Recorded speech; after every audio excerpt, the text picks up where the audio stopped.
The time is now 9:02 a.m. and you may call the meeting to order. Great, thank you very much, Madam Clerk. Good morning, colleagues, staff, members of the public. It is 9:02 on February 25th, 2025, and we're calling this regular meeting of the San Mateo County Board of Supervisors to order. Let's start with having the clerk of the board provide information on how the public can participate in this meeting. Members of the public, the instructions to participate in today's meeting can be found on the published agenda.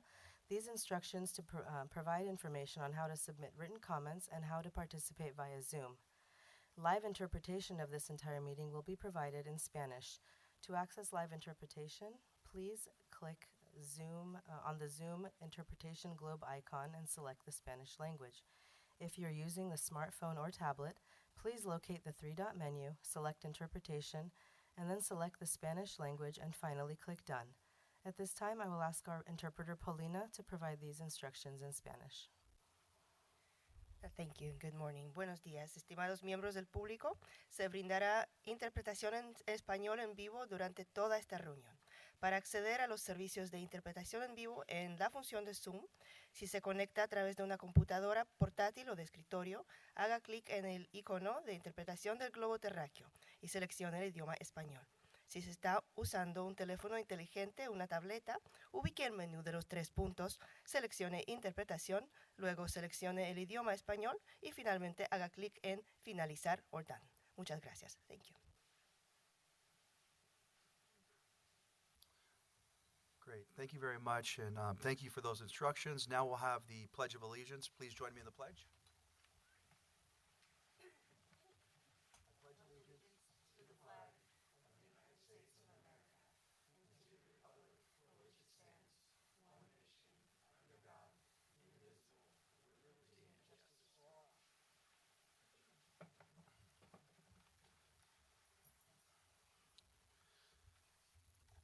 Can we have a roll call, please? Supervisor Spear, Here. Supervisor Corzo, Here. Supervisor Mueller, Here. Supervisor Gaucher, President Canepa, Here. all present. Great, this is the portion of the meeting where it's honoring the life of. Board member remarks. Do we have any honoring the life of? Supervisor Mueller. Thank you, President Canepa. I'd like to honor the memory this morning of Sylvia Nelson, a 50-year resident of San Carlos and dedicated community leader who passed away at the age of 81 on February 11th. Sylvia was born in San Francisco in 1943, growing up in a tight-knit Italian family, and studied at UC Berkeley before marrying Ken Nelson and raising 3 daughters. She was deeply committed to her San Carlos community, serving on the city council as mayor, as well as on the Park and Recreation Committee. But her service went beyond San Carlos. She also served on the board of directors of Sequoia Hospital, the Sequoia Hospital Foundation, and then back within San Carlos, she spent 10 years on the Art and Wine Fair Steering Committee. She was the president of the San Carlos Chamber of Commerce, co-founder of the Friends of the San Carlos Adult Community Center, and was a dedicated advocate and supporter of senior housing. She was named as San Carlos Citizen of the Year in 2003. She was the heart and soul of her family and is survived by 3 daughters, 8 grandchildren, and 1 great-granddaughter who will miss her dearly.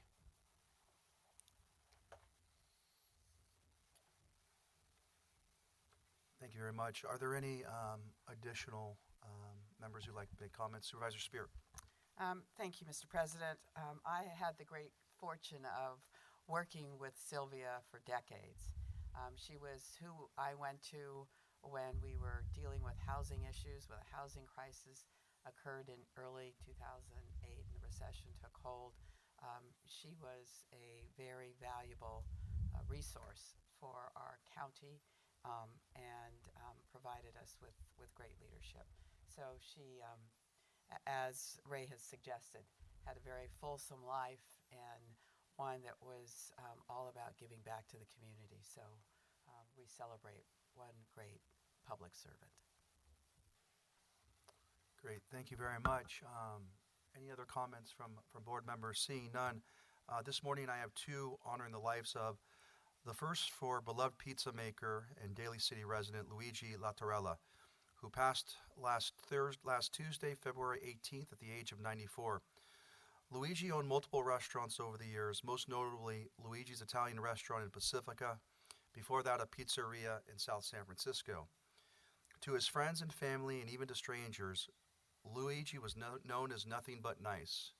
He was born in a small town in Italy and moved to San Francisco in his teens. After serving in the Army, his first job was dishwasher, but within a year he became its manager.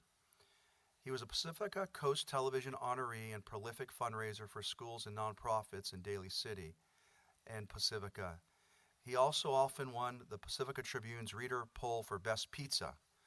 He leaves behind a daughter and 2 grandchildren in Daly City and will be forever remembered by all who knew him.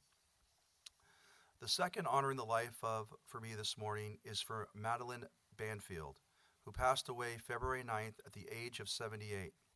She was the beloved wife of current San Mateo County Veterans Commissioner Al Banfield for 57 years and resided in South San Francisco.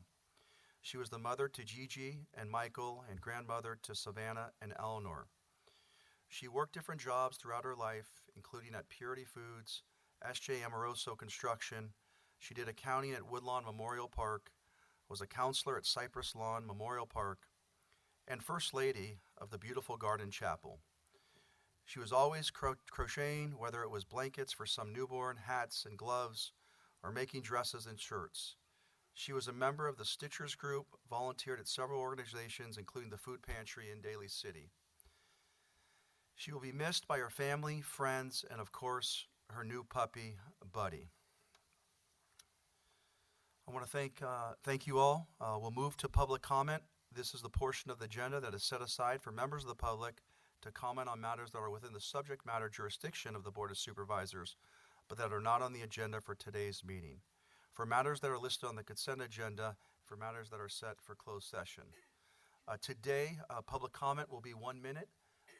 Madam Clerk. Thank you. First, we'll start with comments from chambers, and then we'll go to comments from Zoom. We will first go to Al Camoli, followed by Jose Reyes.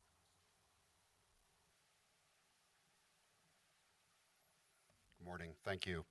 I'm Al Camoli, a 48-year San Mateo County resident. A few years ago, my wife and I joined Citizens for a San Mateo County Gun Buyback, a small community group which partners with the Sheriff's Office along with local law enforcement departments to sponsor countywide gun buybacks. To date, starting with our first buyback in 2018, 9 buybacks have been held in the county, resulting over 3,000 firearms being removed from circulation, as well as over $300,000 paid out to attendees. Over 79% of participants at these events are San Mateo County residents, representing all 5 districts. Their feedback has been most appreciative of the officers at the events and have stated how well organized the buybacks have been. We are very grateful to some of our elected officials, such as current Supervisor Jackie Spear, former Supervisor Anna Eshu, and current Congressman Kevin Mullen for their past financial support of the buybacks. Keep going. And thank the board, especially former board president David Pine, for its past support and partnership in allocating discretionary funds from Measure K in 2022, which allowed us to continue our buyback efforts through May of last year. National statistics show that the majority of gun-related deaths in the U.S. are by suicide. Across all suicide attempts without a gun, 4% result in death. When a gun is involved, the figure jumps to over 90%, or 1 every 22 minutes. According to the latest statistics by the San Mateo County Coroner's Office, almost 70% of gun-related deaths in the county over the past 8 years were by suicide. Given the unique lethality of firearms as a means of suicide, we believe that addressing gun suicide is an essential element of any strategy to reduce gun violence in the county. In addition, the less guns in circulation reduces the risk of accidental deaths in the home, especially those homes with young children. 85% of accidental deaths by firearms among children occur in the home. County law enforcement officials strongly support buybacks and note that less guns in circulation makes for a safer environment for their officers and our citizens. We've prepared a fact sheet relating to these buybacks for your review. In closing, unfortunately, our funding has expired, and we are hopeful that the board will once again partner with us by allocating discretionary Measure K funding so that these buybacks can continue. Thank you so much. Great, thank you so much. Thank you. Our next speaker from Chambers is Jose Reyes, and then we'll go to speakers from Zoom. Ladies, gentlemen, board. My name is Jose Reyes. I keep coming, and I submitted paperwork about the assault on me and the misconduct. I've got 11 cases ever since the beating. They keep putting my case over. Lawyers, third lawyer, just fired another lawyer because they're allowing the DA to continue my case. I'm homeless because I got hurt on a union job, not by choice. But I keep catching all these cases where if I came to your home and with 4 of my friends and woke you up at 1 in the morning hollering in your door, we would go to jail. I went to jail for a year, lost my home, my Mercedes, my RV, taking a chance of losing my dog because of misconduct. How many times do I have to come to these meetings? I'm going to another meeting on the first Wednesday of the month, but I'm asking, how many times does it take? I see in the newspaper, corruption against sheriff. They're calling for the FBI to investigate it. But what about calling for the FBI or the investigator to come and investigate crimes against its citizens? I was hogtied by my hands and feet behind my back and beat 3 months after I became permanently disabled on a union job. And they've hindered it, and they've avoided exposure. The courts won't allow me to submit the same paperwork I submitted to you. They won't allow it to go into evidence so that when I go to trial, they won't allow it to go into evidence because it'll show cops lying under oath. When you say you saw something, and then later, you understand, you say you saw it, and then later say, oh, I need to retract my statement. It's not there. But you use it as an excuse to hold your guns to my head and arrest me and charge me. And knowing that it's perjury, are still charging me. I don't understand. A system that was created, then granted, I'm not a perfect person. I've made some mistakes in my life. And I've been out of trouble for many years. I came here because my mother's dying and my brother got hurt. And I caught these cases because they beat me up with no charges. How long does it take the board to say, you know what? We need to look into this. I can't get housed because I have all these cases against me, and they keep delaying it. And I'm getting ready to get kicked out of housing because we're only allowed short-time housing. So I'm asking you guys for help. Okay. Thank you so much. Mr. Callaghy, if we could find, we can get connected with staff on housing, appropriate housing. I think that might be something we can look into, okay? President Canepa, so through the president to county council, sir, you are represented by the public defender's office. Private defender, I'm on my 4th attorney. Okay, so there is a difficulty with respect to the board intervening into a judicial matter within when you are represented by counsel going through the justice system. But we can go ahead and probably refer this to the county attorneys to go ahead and work with you, sir. Thank you. We'll have a reach out to the private defender's office. Great. Thank you very much. Yes. Sir, you are a resident at the Navigation Center right now, aren't you? And how long have you been there? I just had my first review extension. I just had my first extension because they shortened the time frame that we're allowed. So I just passed my first extension because I'm doing everything it takes. I'm calling my workers' comp. I'm trying to get everything handled, and it's scary. Do you have a caseworker working with you? Julianne. All right. We'll be in conversation with Julianne to make sure everything is being done. Thank you. Thank you. One more speaker from Chambers, Rachel Holt.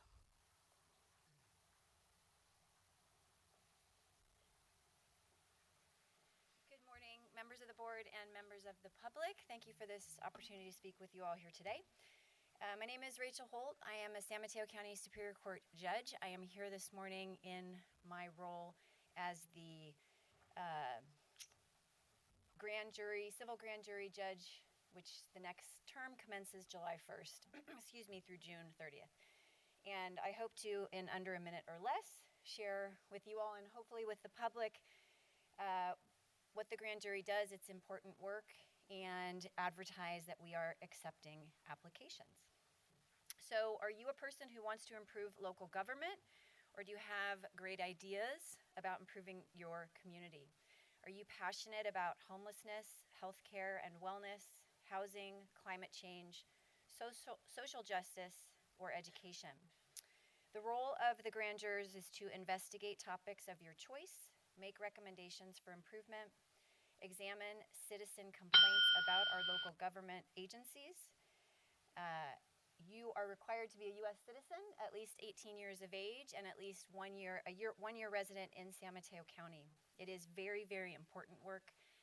It's about 15 to 20 hours a week of a commitment, and again, it commences July 1st of this year through June 30th of next year. I have some handouts that I can leave for the members of the public who are here today at the table outside. For those who are on Zoom, you can also log on to our website, www.sanmateocourt.org/grand jury. That's where you can find more information about the civil grand jury and also get the online application. So thank you again for allowing me to use this audience, and look forward to lots of applications in the future. Great, thank you. Judge, I want to say I think you're the first judge that has actually come and spoke before us on this matter. It says a lot about you. It says a lot about the court. So really, thank you for attending our meeting. We really appreciate it. Thanks, I appreciate it. Thank you. Have a good day. Thank you, Judge. We'll now go to comments from Zoom. As a reminder, the consent agenda today begins at item 10 through the end of the agenda at closed session, along with board reports. Today we have 5 hands raised in Zoom, so I'll start with Dan Stejink, followed by Martin Fox. And after the first couple of speakers, I will make a final call to raise hands for comments. At that time, I'll announce the last name we will take, and we will continue through comments until that last called speaker has spoken. Dan Stejink, please unmute and begin. Thank you, Supervisors. I actually had my hand raised for remembering the life of. I'd like to thank President Canepa for his tribute to Luigi. I live very close to him. I saw Luigi probably 3 times a week. The guy was a legend in Pacifica. He was fantastic, hard worker. He fought through the pandemic. I think he said he had COVID 3 different times from customers. It really is the death of an era of family restaurants. Thank you. I'd like to thank President Canepa and former Congresswoman Jackie Spear for attempting to get Mr. Reyes some emergency housing there.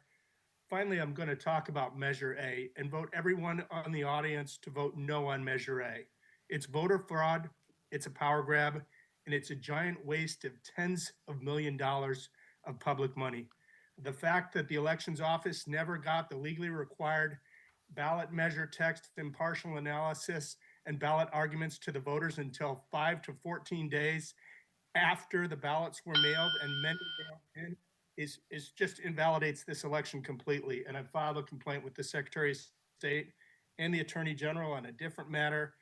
As the ballot measure opponent, I'll warn everyone, if you threaten me or impersonate me, it is a felony. Thank you very much. Thank you, Dan. We'll now go to Martin Fox, followed by Carlisle Ann Young. Martin, please unmute and begin. Mr. President, I'm sorry to speak over Mr. Fox, but I just wanted the record to be clear on the matter. This is not in any way advocacy, but I just want the record to be clear that all materials were mailed consistent with the timelines provided by law with respect to Measure A. So I think it's important that note be noted. Duly noted. Thank you, Mr. Fox. Please begin. Good morning, President Canepa, my fellow veteran, Mr. Nibble, and Supervisors Corzo, Mueller, Gauthier, Mr. Callaghy, and staff. Please make the county safer and healthier for persons living with serious mental illness and their families by supporting the vigorous implementation of the Governor's Care Court program by making make the reintroduction and passage of the Lanterman-Peacher-Short Act's repeal a top county state legislative priority, the immediate implementation of Senate Bill 43, which should have been adopted over 6 months ago when I started asking for it on a regular basis, and I will continue asking for it because it completes the Governor's Care Court program, and you can't expect him to deliver the goods without giving him all of the support that is needed to make that program successful. I'd rather have you repeal the Lanterman-Peacher-Short Act, but I'll defer. Thank you. Thank you, Martin. Our next speaker is Carlisle Ann Young, and after Carlisle, I'll go ahead and make a final call, Mr. President. Great. So, Carlisle, go ahead and unmute, and after you, I'll make a final call for raised hands. Please begin. Thank you, Sherry. District 4, Caltrans out of Oakland neglects our county roadways. One only needs to drive around to observe burnout highway and off-ramp lights, dirty, unreadable signs because of mold, filth, graffiti, or overgrown foliage. Shoulders are rarely maintained with trash, branches, and mud collecting all along the sides of the road. But my most recent concern is about the fire danger pushed by the unmaintained right-of-way that runs through Montara and Moss Beach. We are asking that Jackie Spear and Ray Mueller address Caltrans to help with their fire ad hoc committee and get the dangerous foliage and fuel load off the Caltrans bypass that is no longer needed because they built the tunnel years ago, and now they've just let all the trees get overgrown, and people are losing their fire insurance, and they don't want to lose their homes the way people did in LA. So we need some help getting that action, and we are bringing it up time after time. So we really would like some help. Thank you. Thank you, Carlisle. At this time, I would like to make a final call to raise hands for this general public comment period. So please go ahead and raise your hand at this time. Okay, final call has been made. Our final three speakers, Forensic Mama, iPhone, and Todd's iPad. Forensic Mama, please unmute and begin.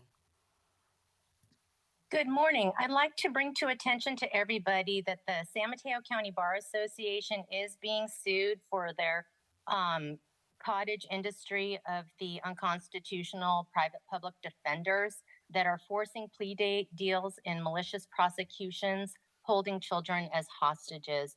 So that gentleman's comment is very poignant that they have harmed him, and I have been harmed by them as well.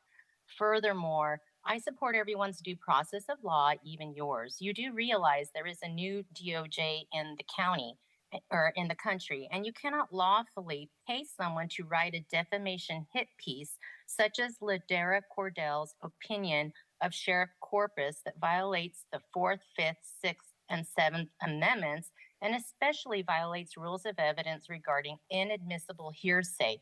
The report is void on its face, and even Ladera, being a former judge, absolutely knows that. Every defense attorney and every district attorney knows that.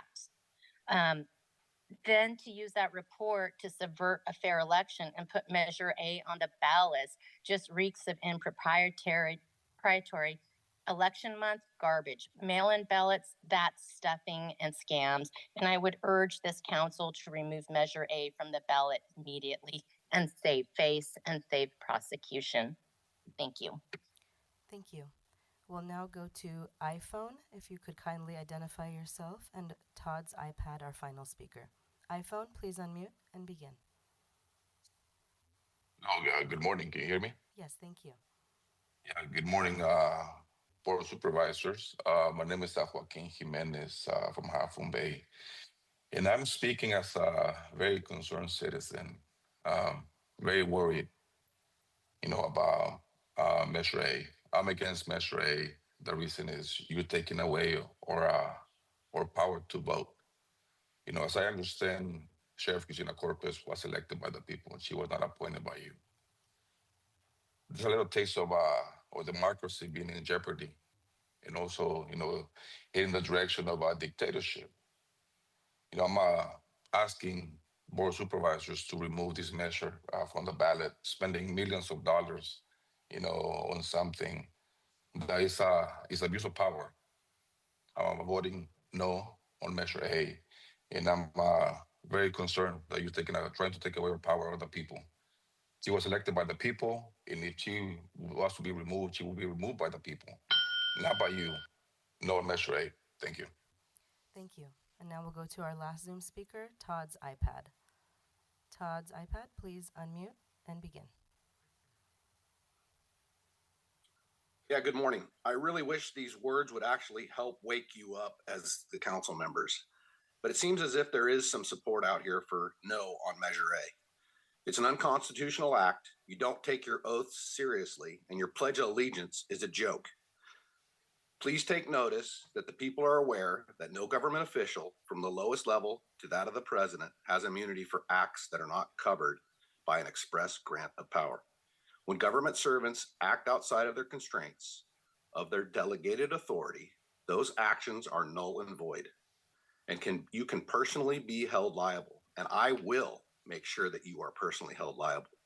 This is a total fleecing of the county of San Mateo and all of its constituents.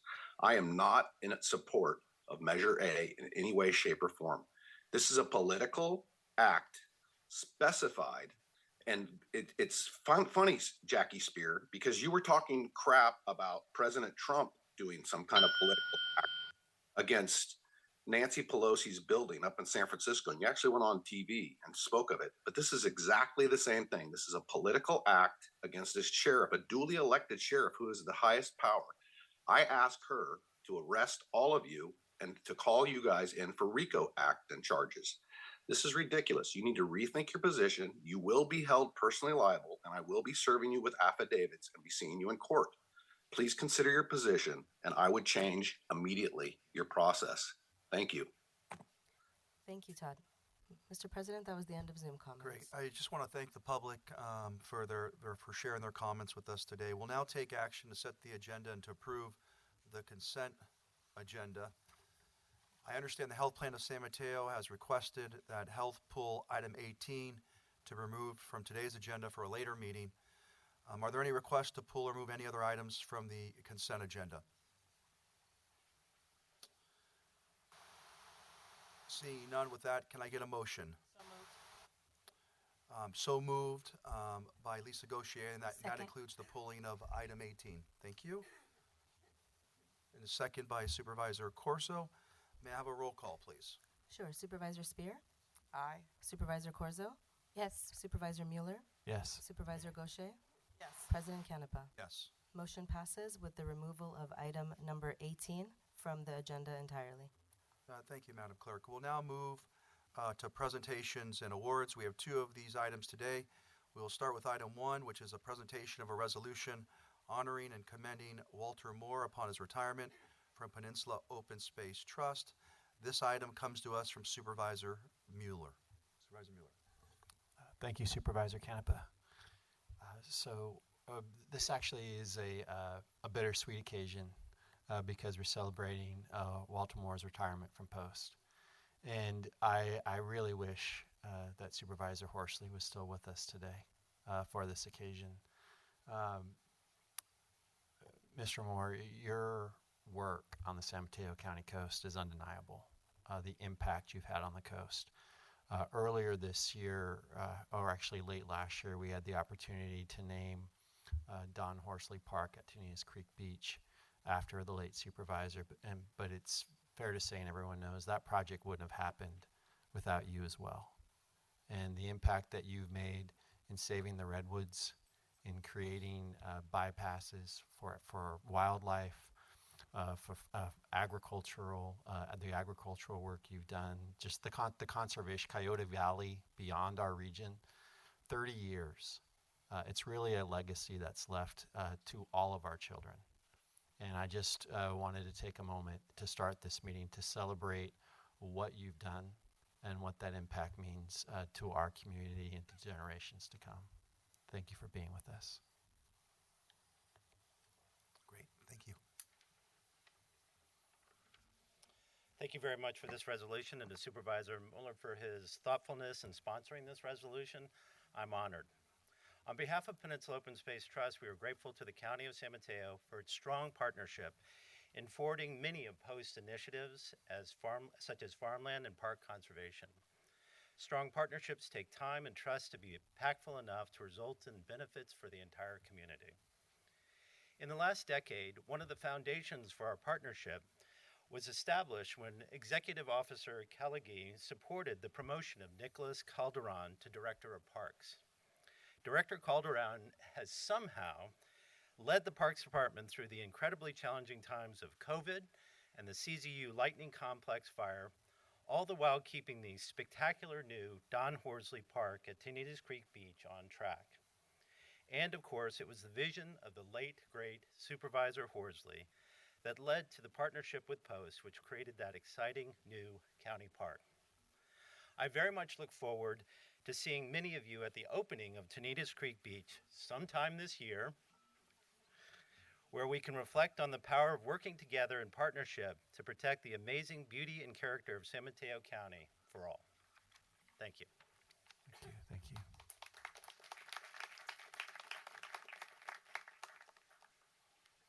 Any public comment? Great. Public comment? Sure, Mr. President. I don't have any speaker slips from chambers, so at this time I'll ask those on Zoom to please raise your hand to comment on honoring Walter Moore. No speakers. Great. Thank you very much. We'll bring it back. Supervisor Mueller. So if everyone would like to join us for the picture, we can go ahead and take a picture at this time. Okay. Would we like to make a motion first? Yes. Oh, sorry. I'll go ahead and move the resolution forward. Okay. Roll call, please. Sure. Supervisor Spear? Aye. Supervisor Corzo? Yes. Supervisor Mueller? Yes. Supervisor Gaucher? Yes. President Canepa? Yes. Motion passes. Mr. Calighi, would you join us for the picture?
All right. Congratulations again, Walter. We'll now move to item 2, which is a resolution approving the FY 2023-2024 STARS Award recipients and approving an appropriate transfer request in the amount of $50,000 for STAR Awards recipients. This item is sponsored by the County Executive. Mr. Calighi, can you let us know who will present on this item? Yes, thank you, President Canepa, members of the board. This is really a great opportunity to showcase what our employees do, and our Human Resources Department under Rosia Kirkson does such an incredible job of promoting this. So, Rosia, I'm going to turn it over to you to go into the specifics. Thank you so much. Good morning, President, members of the board, Mr. Calighi, Ms. Rodriguez, Mr. Niblin. I'm Rocio Kirkson, HR Director. I'm excited to join you today to introduce this year's STARS Awards honorees. Momentarily, you'll hear from program staff receiving recognition today. However, first I would like to share a little bit about the STARS Awards. This incentive program was started 19 years ago. So it's been a very long, successful program that we've had in place. And it's intended to promote and recognize excellence in the delivery of county services. We do have 4 program award categories. We have performance, customer service, green, sustainability, and diversity, equity, and inclusion. This year, as part of the submission process, we did receive 18 entries. These submissions were evaluated by cross-departmental evaluation teams, and the highest ranking submissions in each award category are receiving recognition today. And the honorees today that we have for program performance, we have Health's Antibiotic Stewardship Program. For customer service, we have Health's Infection Preventionist Nurse Program. For green sustainability, we have the Human Resources Department's Jobs for Youth program redesign. And for the Diversity, Equity, and Inclusion Award, we have the Sustainability Department's Community-Based Organizations On-Call Support. And with that, we will begin with the presentations, and we'll start with Performance Award. And we have Dr. Georgie, Dr. Levy, and Dr. Zabihi here that will present, and I believe they're there.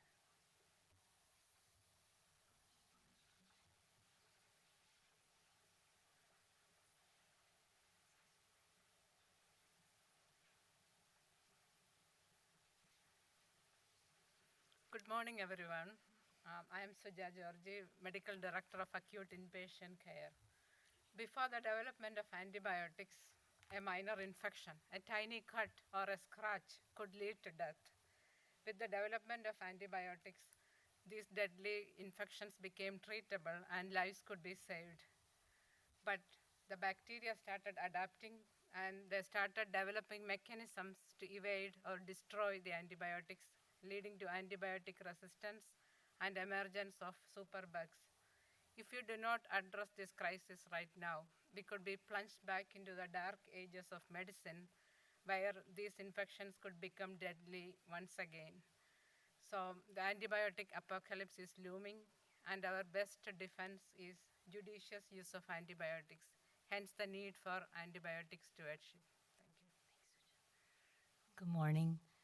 Vivian Levy, Chief of Infectious Diseases at San Mateo Medical Center.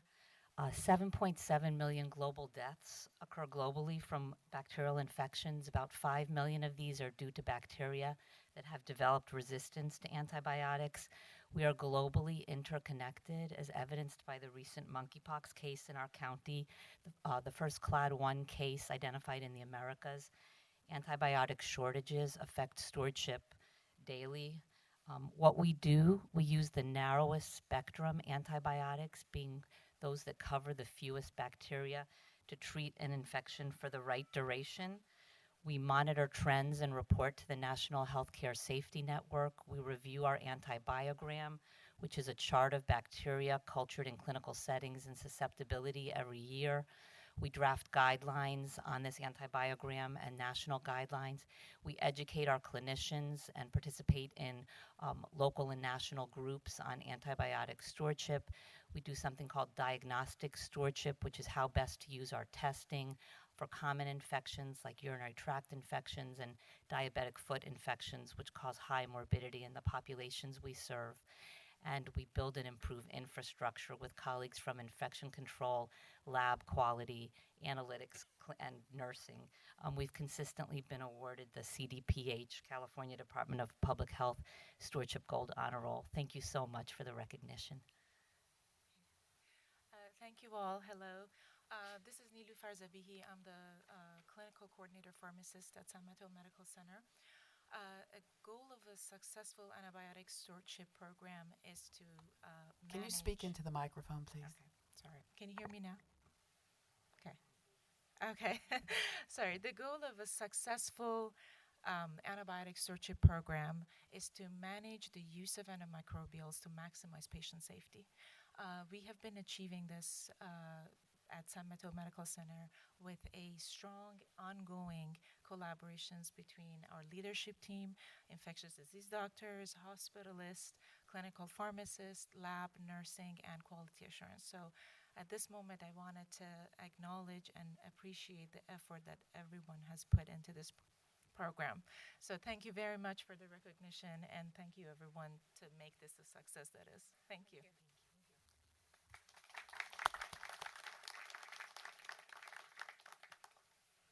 We'll do the photos at the end. Okay. Okay. So the next award category is customer service, and the next team to receive this recognition is the Infection Preventionist Nurse Program, and we do have Bonnie Holland and Madeline Cuevas here.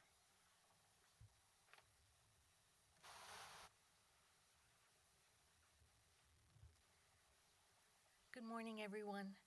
I'm Bonnie Holland, Clinical Services Manager for the Health Department's Communicable Disease Control and Prevention Program.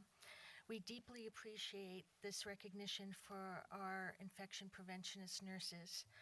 This award reflects the hard work of Madeline Cuevas, who is here with me today, and Iris Osaw, who couldn't be here.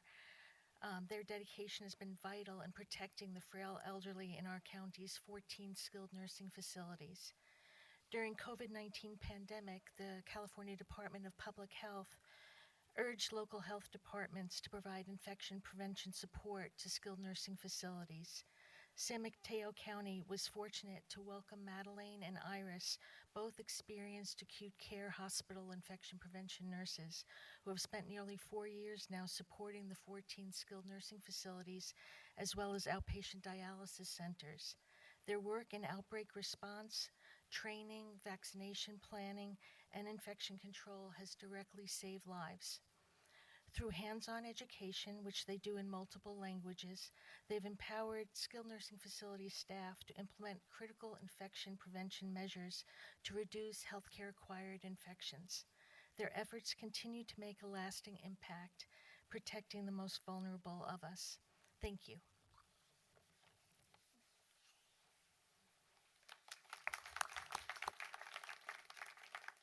Thank you. Our next award category is the Green Award, and we have Jordi Pasquale here. She's our Jobs for Youth Program Manager.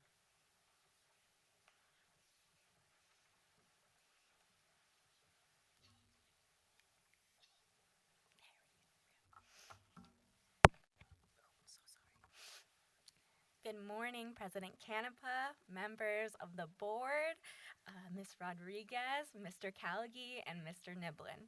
My name is Jordi Pasquale, and I have the honor of serving as the Jobs for Youth Manager. I'd like to introduce you to the JFY program, which started in 1982 with an idea from Daly City Mayor Al Talia. What if every youth in San Mateo County received the support they needed to succeed in their careers? Now serving over 1,500 youth annually, JFY helps youth ages 14 to 21 through career development workshops, access to local employment opportunities, and scholarships for post-secondary education. JFY is working towards a future where all youth feel empowered to take control of their economic and career futures. A key part of JFY's success is its commitment to environmental sustainability.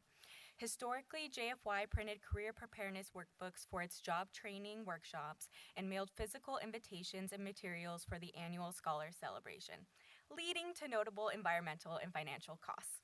In the 22-23 fiscal year, JFY transitioned to digital workbooks and invitations, saving over $5,000 annually.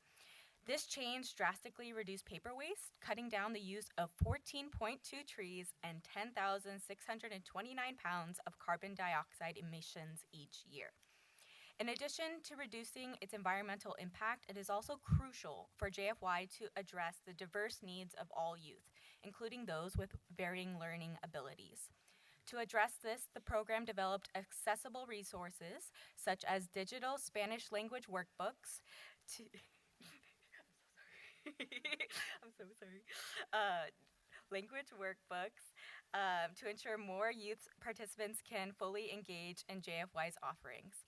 Additionally, JFY incorporated a scholarship application system that specifically supports youth with individualized education plans, ensuring that students with learning differences have equal access to financial support for their higher education goals. The shift to digital resources has significantly enhanced accessibility, ensuring that all youth can more easily engage with the support they need. Overall, JFY's digital transformation is not only making the program more sustainable, but also improving our services. This initiative is a win for the environment, for our community, and for the youth we serve. I would like to express my heartfelt gratitude to all our community partners whose support has been instrumental in reaching and empowering our youth. A special thank you to the departments that have played a pivotal role in the success of our summer internship program, and to the HR leadership team for their unwavering support. I would also like to acknowledge the county executive and the board of supervisors for their commitment to making a lasting impact on the youth of our community. Finally, I would like to extend my deepest gratitude and thanks to our JFY Community Program Specialist, Carlos Zapata, whose tireless efforts to support the redesign of the program made all of this possible. As a next step in our journey, I would be honored to invite you all to the 2025 JFY Scholar Celebration, which will take place on May 22nd at the Foster City Crown Plaza. Thank you for your time.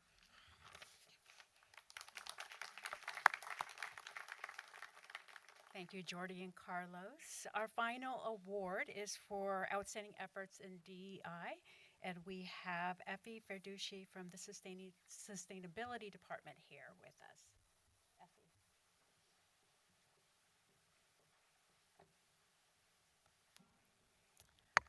Good morning, President Canepa, honorable members of the board, Mr. Calgi, Ms. Rodriguez, Mr. Niblin. My name is Effie Miliones Verducci, and I'm the Assistant Director for the Sustainability Department. And we are honored to receive the STARS Award this morning for the Sustainability Department's on-call outreach contracts with our community-based organizations. The Sustainability Department partners with these local organizations for outreach and project support, and we thank you so very much for your recognition of our work. We began to develop this model in 2020 to address the challenges during the pandemic in reaching our community members with information about our valuable resources and services. At that time, by creating a suite of on-call contracts to assist us with our outreach and project support, we are able to formally partner with CBOs as they serve as trusted ambassadors of our services to the community. We initially piloted 6 small contracts, which were quickly utilized by a broad range of our department and showed immediate success in reaching underserved communities. And we are now in our 3rd round with a slate of 10 CBOs on contract, and these current 10 CBOs are shown on our slide. These contracts streamline the process of working with external partners and allow staff to quickly achieve community involvement, grounding our methods with community input. To date, we've completed dozens of collaborations with this model. For example, El Concilio helped us reach hard-to-reach small businesses, visiting them to share information about cost-saving energy efficiency resources in North Fair Oaks. And last October, we partnered with Healthways, based in Daly City, to host an induction cooking demonstration, which drew over 130 attendees. Healthways provided essential marketing support, accessing non-traditional communication channels like WhatsApp to reach the Filipino community, and provided in-person translation services. The deep community connections that CBOs have brought valuable insights and representation to our work of engaging equitably towards building a sustainable future for all communities in San Mateo County. And I'm joined today by our staff in thanking your board for this recognition today. Thank you.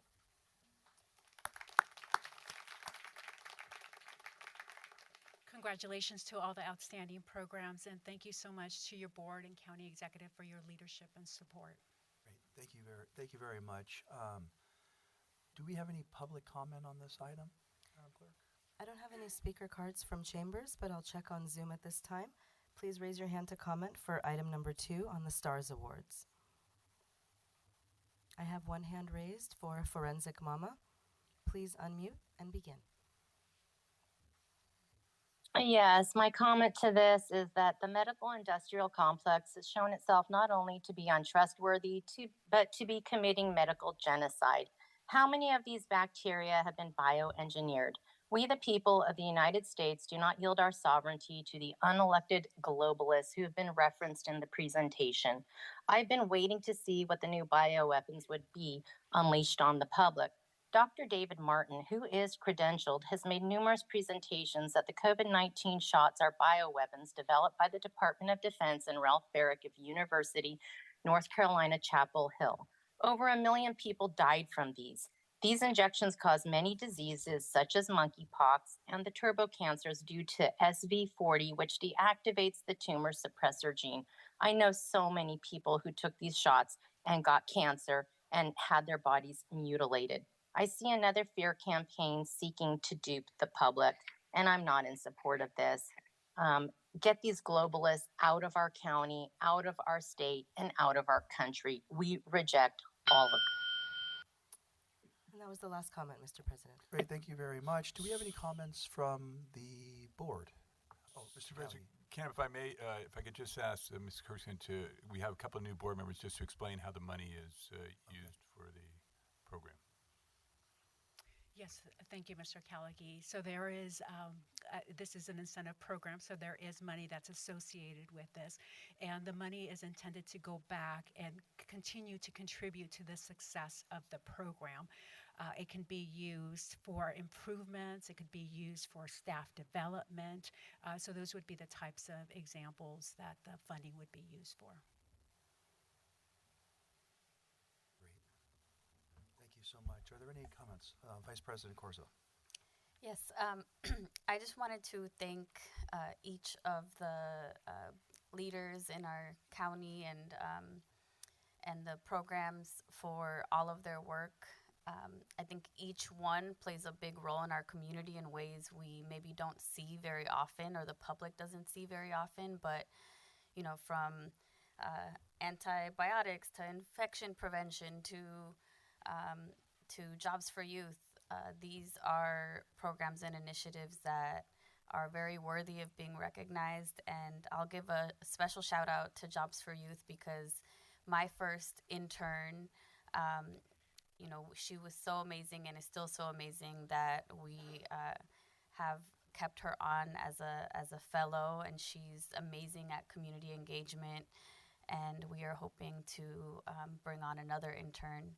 And it's a really powerful way to give back to youth that need the support, but that are also super bright and deserve opportunities. So I just wanted to thank all of you and keep up the amazing work. Thank you. Are there any additional comments? Supervisor Gaucher. Through the chair, I would echo what Supervisor Corzo just said. Thank you so much for all that you do for the community. All of your efforts are so important to our environment and to our communities, and again to the jobs, the youth. I know that it's so important to so many of our youth to have the opportunity to just participate in this innovation economy and know that they can do different things. Oftentimes you can't be what you can't see, so if we're not putting opportunities before our youth, they won't know what's possible. So again, thank you and congratulations to all those who have received awards. All right. You know, I just really want to thank the awardees. We have a pretty incredible culture here at the county. And I think one of the things since I've been on the board that I'm extraordinarily proud of is our work around innovation and taking things to another level. And I think what you see today with these star awardees is that they've gone above and beyond. And you truly are a positive reflection, all of you, in doing things the right way. And at the end of the day, your service really has an impact on the residents we serve. So from the bottom of my heart, bottom of the Board of Supervisors' heart, we just really want to thank you for all the effort that you do to shine. So with that, I think we're going to move. Is there a motion on this item? Mr. President, if I may ask, we do have one speaker from Chambers. If we may take Mr. Reyes, Jose Reyes. Okay. If that's Mr. okay. Reyes? Thank you, board, everybody. Thank you, guys. I want to thank the STARS program people. My brother is a diabetic. He lost his limbs due to infection. So as soon as I heard about this infection research and anything that could help save limbs from people that diabetes and all this stuff, you know, I myself got infected when they said a little wound. I was in the hospital for 5 days, and it could have, if it would have been on the other arm, I'd have lost my arm. And so, to hear that they're studying for grants for infection, and these people learning to study it, and the youth, I think that's amazing. We're always going to have a disagreement with pills because I don't like pills. So, but there's need, and so I just wanted to commend you guys on Mr. all of Reyes, this in the mic, research, please. and they're just, it's awesome. So I just wanted to put that out there because I want to start speaking more on things that are important. Thank you so much, Mr. Reyes. Can we get a motion to adopt the resolution and approve the appropriation transfer request? So moved. Second. Great, thank you very much. With that, roll call, please. Supervisor Spear? Supervisor Corzo? Yes. Supervisor Mueller? Yes. Supervisor Gaucher? Yes. President Canepa? Yes. Motion passes. Thank you very much. Matter set for a specified time. Oh, you're right, we're going to take a picture. Let's do that.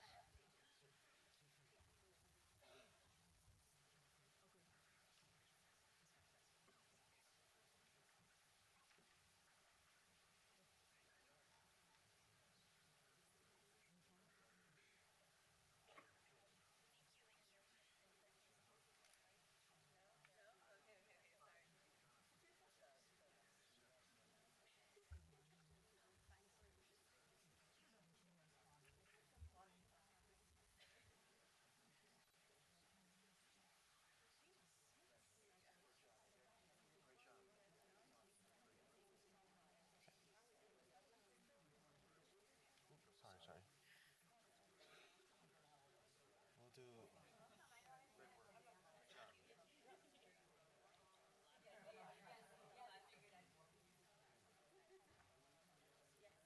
Oh, are we doing just one group photo? Yeah.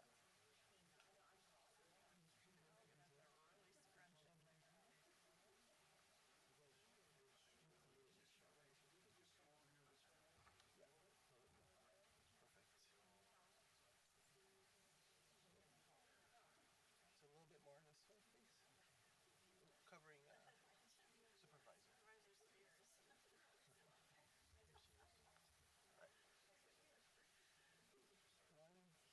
1, 2, 3. Thank you.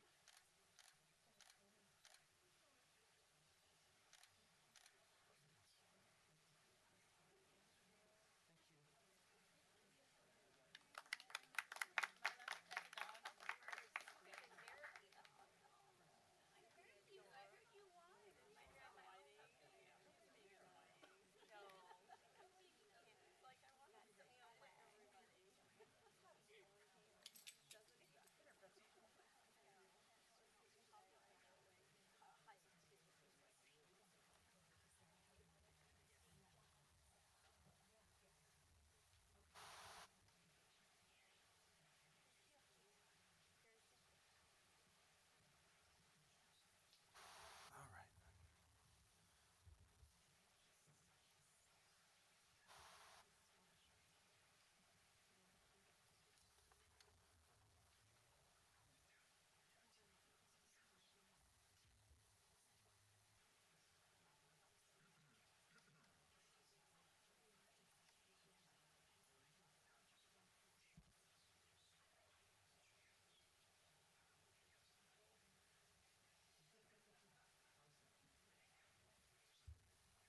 Okay, thank you very much. Item 3 on our agenda is an item set for specified time, specifically the presentation of service awards. The item is set for 3 p.m. at the Regional Operations Center. We look forward to honoring our colleague, county employees, this afternoon and invite everyone to attend. With that, we're going to move to our regular agenda. We'll start with item 4, a resolution affirming the commitment of the San Mateo County Board of Supervisors to the mental health and well-being of all first responders. This item today is jointly sponsored by Supervisor Gaucher and by me.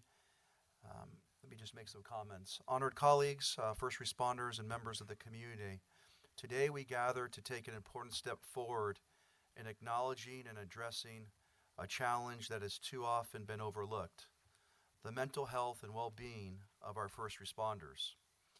It is with great pride and urgency that I bring forth this resolution, affirming our county's commitment to supporting those who dedicate their lives to protecting and serving us.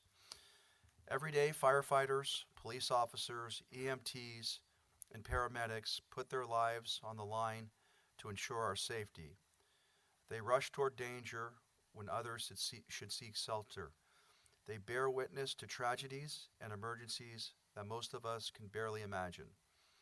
And yet, in the midst of these heroic work, they carry a silent burden, one that too often goes unnoticed: the toll on their mental health. Research has shown us the stark reality. First responders face disproportionately high rates of post-traumatic stress disorder, depression, and anxiety. A report from the National Fallen Firefighters Foundation reveals that up to 27% of first responders experience PTSD symptoms. These numbers are not just statistics. They represent the struggles of real people, our neighbors, our friends, our family members. They represent those who have sworn an oath to serve, but often feel they have no one to turn to when they themselves are in need. To our first responders here today and those serving throughout our country, we see you, we hear you, and we are committed to ensuring that you receive the support you deserve. I'd now like to pass this on to Supervisor Gaucher, who will share her comments and introduce our speakers from the Menlo Park Fire Protection District, which has a robust wellness program that prioritizes mental health well-being. Thank you, President Canepa. Let me look over and see, is the mic working? Can you hear me? Okay. Thank you, President Canepa. And I'd like to add my thanks to the Menlo Park Fire Protection District for their foresight in making mental health of their employees paramount. Their program, which we hope will be emulated by other first responder organizations and departments, include annual health screenings, mental health support with a full-time therapist and clinician-led check-ins, providing free training to provide preventative care, increasing trauma-informed training, and specialized support for first responders. For all that our first responders go through in their line of work, their mental health and well-being is so important, day in and day out. And this proactive support and their continuous improvement for all personnel is crucial. Thank you again for all that you do.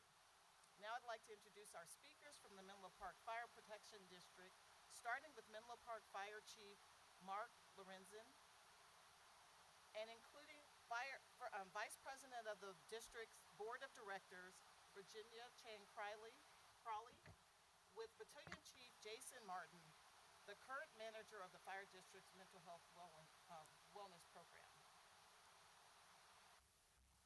Thank you. Great, thank you. President Canepa, members of the board, Mr. Callaghy, for the record, Mark Lorenzen, Fire Chief, Menlo Park Fire Protection District. I just wanted to thank you for having us here today to help us highlight the importance of this issue. It's so critical. It's really a great thing for us to actually share with our public too, as we all recognize there's mental health, wellness, and challenges, throughout our county, and for our communities to recognize that our firefighters who on the surface look all tough, we have real life issues, and our goal is to destigmatize mental health, wellness, and awareness. So really excited to share with you some of the really neat things that we're doing in our fire district. With that, I'm going to turn it over to retired Battalion Chief Tom Calvert, who was really one of our members that laid the cornerstone for our wellness program. With that, Chief Calvert. Thank you, members of the board. I started my career in 1990 at the ripe age of 20.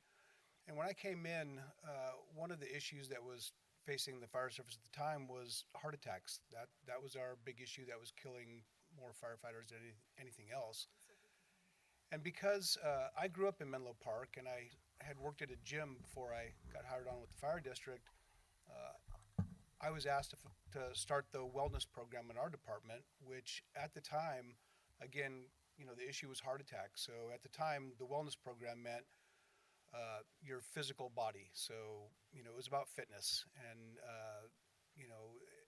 this was the issue facing the fire service as a whole, not just Menlo Park Fire, but we, as with many other departments, we started our wellness program, and people got fit, and the heart attacks no longer were the main issue.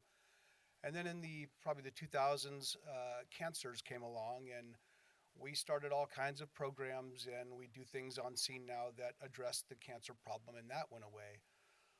As far back as 2017 is when they first noticed that suicides were taking more lives, and this was now the current issue. But unlike heart attacks and unlike cancer, there wasn't a simple solution to it, and many places really, and still today, just really didn't know what to do about it. But fortunately for us, through our leadership and through our elected board support, we started our wellness program to include mental health and all the great things that you'll hear about that we're doing now. I'm super proud of where we're at, and again, it's thanks to our leadership and to our elected board. And with that, I'll introduce Virginia Cheng Corrali, Vice President of our board. Thank you, and thank you for highlighting this very important issue. Good morning, President Canepa and Supervisors. I'm Virginia Cheng Corrali, Vice President of the Menlo Park Fire Protection District Board of Directors.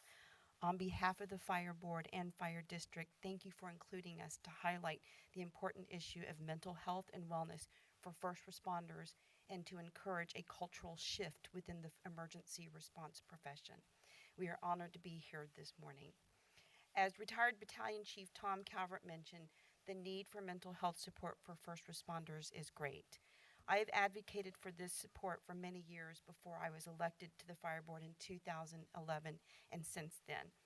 Back in 2011, there was very little, if any, mental health support for first responders. So I learned about this need by reaching out to the Fire District's chaplain and the Menlo Park Police Department's chaplain to understand what they did to help first responders needing mental health support. In 1998, when I worked with the Fire District as a volunteer to provide fire safety education for children, I heard stories from our firefighters who were at the Oklahoma City bombing 3 years before in 1995 as part of California Task Force 3's USAR team, one of the 28 FEMA task forces in the United States, for which our fire district is the lead agency. From these stories, I learned that our heroic first responders experienced serious post-traumatic stress from their work after the bombing, prompting some to retire earlier than planned. The unspeakable death and destruction our first responders see during an incident such as the Oklahoma City bombing and the World Trade Center tragedy is traumatic and takes a toll on them.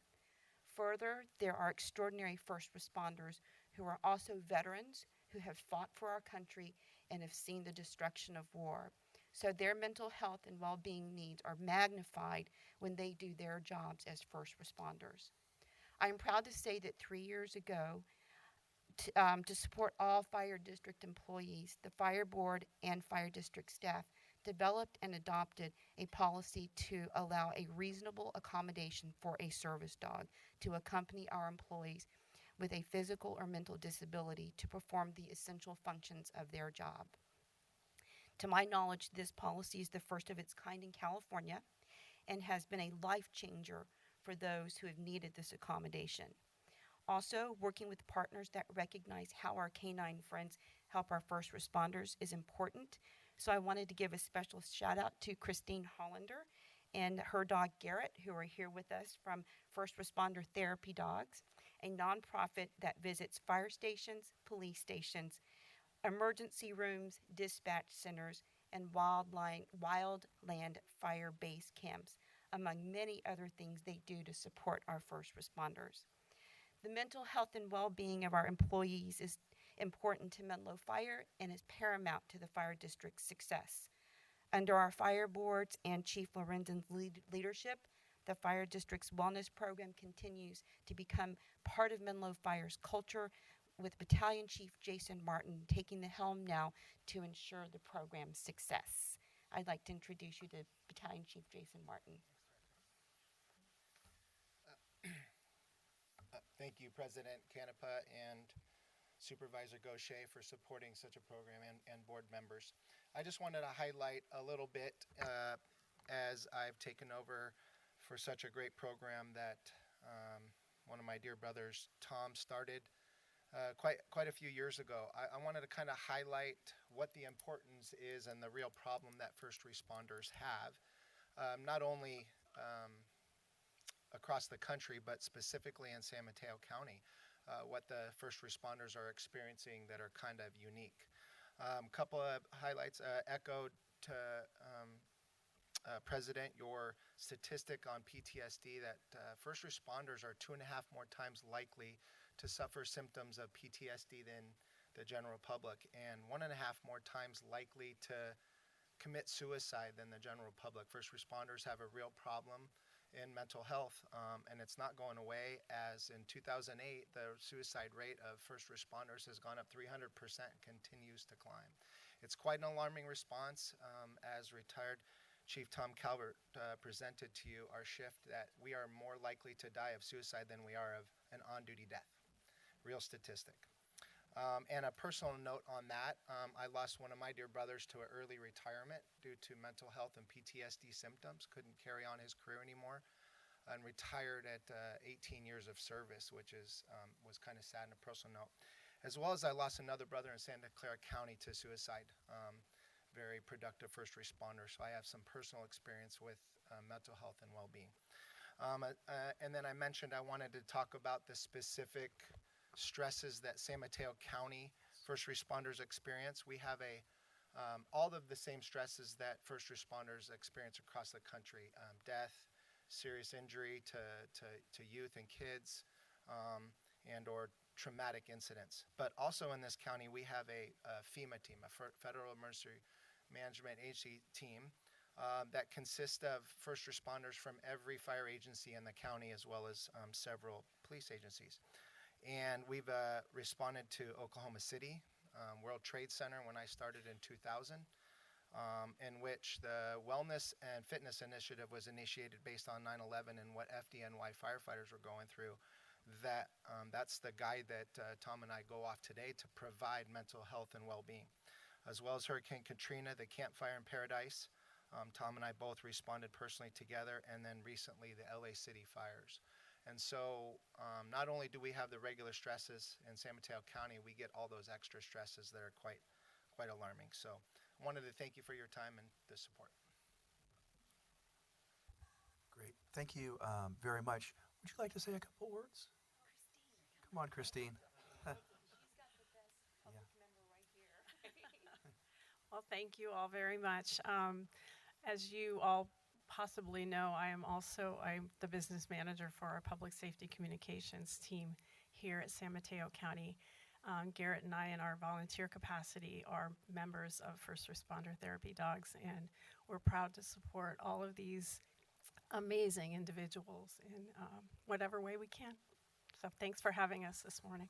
Great. I really want to thank Tom, thank you, and thank you for continuing to lead the work. I mean, the chief, and thank you, Commissioner Jane Corrali. I mean, when you think of the Menlo Park Fire Protection District, this district has always been innovative. It's always been pushing things in a forward direction. And really, I think the rest of the county, I think even some of the other chiefs will admit it, that you really sort of the beacon or the standard that other departments try to reach. So thank you for your comments today. With that, I think Supervisor Spear has a comment. I do. Thank you. It was a great presentation, shocking and alarming at the same time. You had referenced that there was a 300% increase in suicides. Is that nationwide, countywide? And if we have suicides in the county from first responders, what is the number? Oh, I can't. The challenge that the fire service has is being a reportable suicide, meaning much different than police. Fire, they don't. So if a member commits suicide, the spouse can choose whether to report it or not, because of the stigma associated with stating somebody committed suicide or had a mental health emergency. So there's a little bit of a challenge in the reporting of it. But yeah, to reiterate the number in 2008 when they started, well, before that I apologize, but the numbers in 2008 that were reported in suicide, it's continued to rise, and it's up over 300% since that number. Is that a nationwide figure? Yes, ma'am. I'm All sorry. right, so we don't have a figure that's countywide or a number? No, we don't have the specific data with our county borders too. I'll research it as much as I can for you if you would like. I appreciate that. Thank you. Great. Supervisor Mueller. I'm just curious, are recent studies related to the PFAS effect on health causing an increase in issues of anxiety or depression related to this? I'm sorry, a little louder. I'm just The PFAS medical issues that are starting to turn out with respect to the turnout gear, is that having an impact on the mental health of firefighters? Do you have an answer on that, Chief? I don't know whether it's having an impact. We certainly have an awareness related to that, knowing that the personal protective gear we wear might actually cause some long-term health issues for us. All right, thank you. No, there's some recent studies that have come out showing that there's clusters of cancer rates being actually caused by a PFAS lining in the gear it's that the people wear. protective chemical associated with our protective gear. Yeah. Thank you. I think I'm using it. Can you hear me with this mic? This is better? Thank you. Can you talk a little bit, you've gone out on an emergency, you come back, what are some of the procedures, what are you doing, to help the firefighters when they return from something that's tragic? Yeah, so when we have traumatic events in this county and in our agency specifically, we have a critical incident stress debriefing policy and procedure that we implement actually for even something small within our own agency or, of course, globally after a FEMA incident. Some of those larger incidents I mentioned, like Oklahoma City, World Trade Center. Yes, we do formal diffusings and debriefings, not to get into the details of how we handle critical incident stress, but we do what I'll say is more informal discussions about what we experienced and talk about. Then we get into a formal discussion when we identify problems. But something the chief has actually supported through Tom's work is also having the availability to go to your own therapist, because that's what we found. A lot of FDNY kind of experienced it after World Trade Center was people needed to talk to their own people, the people they were comfortable, not the one that somebody picked out for everybody. And so having our ability to go see our personal therapist to discuss our personal problems has had great rewards. And some of our local agencies now are starting to look at that and what we're doing in that work and trying to model it in many ways. So, yeah. I have a question. Can you speak to other departments or CAL FIRE in terms of the process that you have in place and the protocols? Is that being emulated throughout the county, or is it just I'm just kind of looking at, is there a way to expand in what you're doing and the work that you're doing to other fire districts? Yeah, well, pardon me? I can speak to that on some level. So there's kind of two fronts when it comes to, when we get wound up and our nervous systems are hijacked for what we're doing. And one is that, therapy. So having somebody that you can talk to work through on a longer term basis what you're going through, that's definitely needs to be in place. And there's people that are pretty far down that road that they're in a lot of suffering and they need that kind of help. But the one thing that seems to be somewhat better understood now, and I know CAL FIRE has adopted as well, is resilience training. It's one of the better things I think that we could be doing for our folks is early on teaching them resilience. So when I first came in, it was the quote unquote suck it up buttercup mentality. We just didn't talk about how hard the job was when it got really hard. You just didn't go there. And that was the mentality for many years. And now what we've learned is, well, that doesn't work. And it just seems that, I don't know, as we're evolving as humans, it works less and less. We can't just compartmentalize and move on. That stuff's still there. But the resilience training is something that is happening all over. And there's some good organizations out there that are putting on very good, training programs that teach you how to manage it, even from when you get back from the very call. That you can do things to sort of move that energy out rather than just keeping it, bottled up and in your head.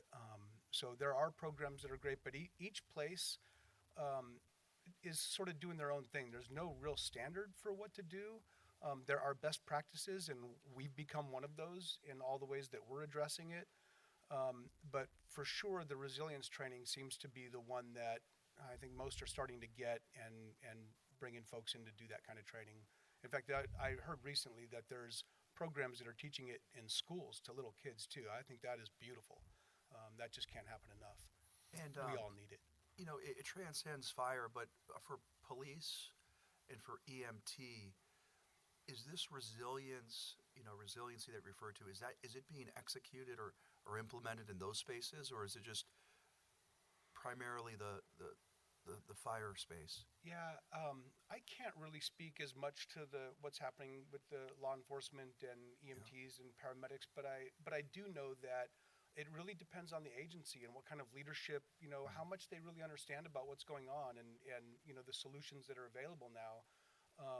Like I said, in 2017, when the issue was first noticed by the international fire chiefs that suicides were the new issue, there weren't a lot of well understood solutions to it, but there are now for those who know, but not everybody does. And some cultures and some agencies really don't get it, and they don't want to talk about it.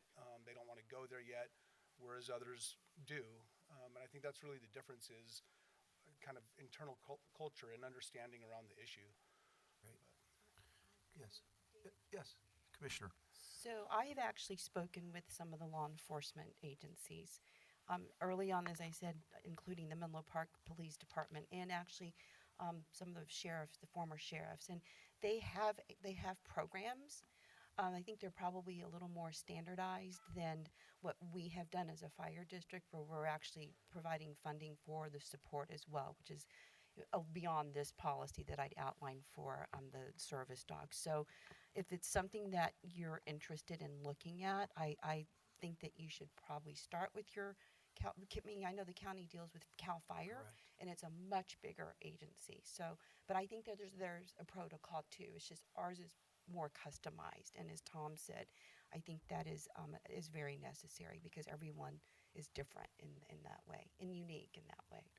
Yeah, and let me conclude by just saying this. I think, we throw the term heroes around a lot, but I think the work that you've done, Tom, and the legacy and getting it to the next generation, the chief being supportive, I'd really like to see this not just implemented at a fire level, but if there are opportunities to take the best practices that you've learned and to take them into the EMT, to take them to law enforcement. I really think at the end of the day, and you referenced that number, it's about saving lives, right? It's about saving lives. And so with that... Could I ask Yes. another question? Yes. So, I appreciate the conversation. I completely agree with you. The thing, though, that I love the Menlo Park Fire District. I've interacted with it for years. But I'm always, whenever I see programs in the Menlo Park Fire District like this, as a public servant, especially now at the county, I think, can other districts afford it? Because the Menlo Park Fire District is an independent district. It's very well funded, different from the city-funded fire districts in our county, and certainly different than the county. So my question is, because as the board, we have to look at, okay, this is awesome, but how do we implement it someplace else? When you talk with other fire districts about what you're doing, do they say that's wonderful, but we can't afford it? Or what do they say? Well, I've actually participated in one of the programs that Chief Calvert put on, and it's actually gone beyond our fire district boundaries, and it's included other districts who have firefighters who wanted to participate, and they love the program. I think that in order for a cultural shift to happen within the emergency response profession, I think the electeds have to prioritize it as something that's important. I think that too many times we forget that these heroes, as President Canapa said, need help too. And again, I think it's a cultural shift. So if it's a priority, even starting off with a little bit of funding helps, but even collaborating with agencies like ours or our fire district, which Chief Calvert has started to do, that's helped too. So maybe there are economies of scale that can work, that could meet the needs, the mental health needs. But I think it's a matter of prioritization. But when you say that, you are hearing from other districts that they don't have the funds to do it, and you're saying, well, you need to prioritize it, or what is if we're looking at what's the problem to solve to get it done, what's the problem to solve to get it done other places? Well, I would like to say there's a couple of things with that. Is the IFF is nationwide, and IFF has put a lot of things and put grants out and ways to get, for example, peer support. Peer support in this county, all of our agencies are coming together and we're training together on the same thing. What are our firefighters dealing with? What are the problems in the current state of the country or the world? And how do we come together to support our firefighters that way as a joint force, even though we are 9 individual fire agencies? That's really at no cost at some times outside of how, whereas then there's a therapist benefit, something like that might be harder for an agency to adopt. In many ways, but there's a lot of the things that we are currently doing, even though we're 9 individual agencies in unity, and the IFF a lot of times is our kind of network to come together on. So not everything is separate. There's many of the things that we're all doing. There's some of those things that Menlo Park maybe are trying to do, but also like showing the light of how it's working, and others are going, oh no, we're going to figure it out, because sometimes it's just more of a prioritizing that over something else that they're doing maybe. So. Thank It's you. actually, we're finding a lot of success, and people our agencies are finding ways to do the things that are working. So. No, absolutely, and I'm not, Yeah. by saying you have money, I'm not saying, I'm not denigrating what you're doing. It's really important, and it shows the value of it. I'm just trying to figure out, okay, so what's the hurdle for us to get others to be able to do it?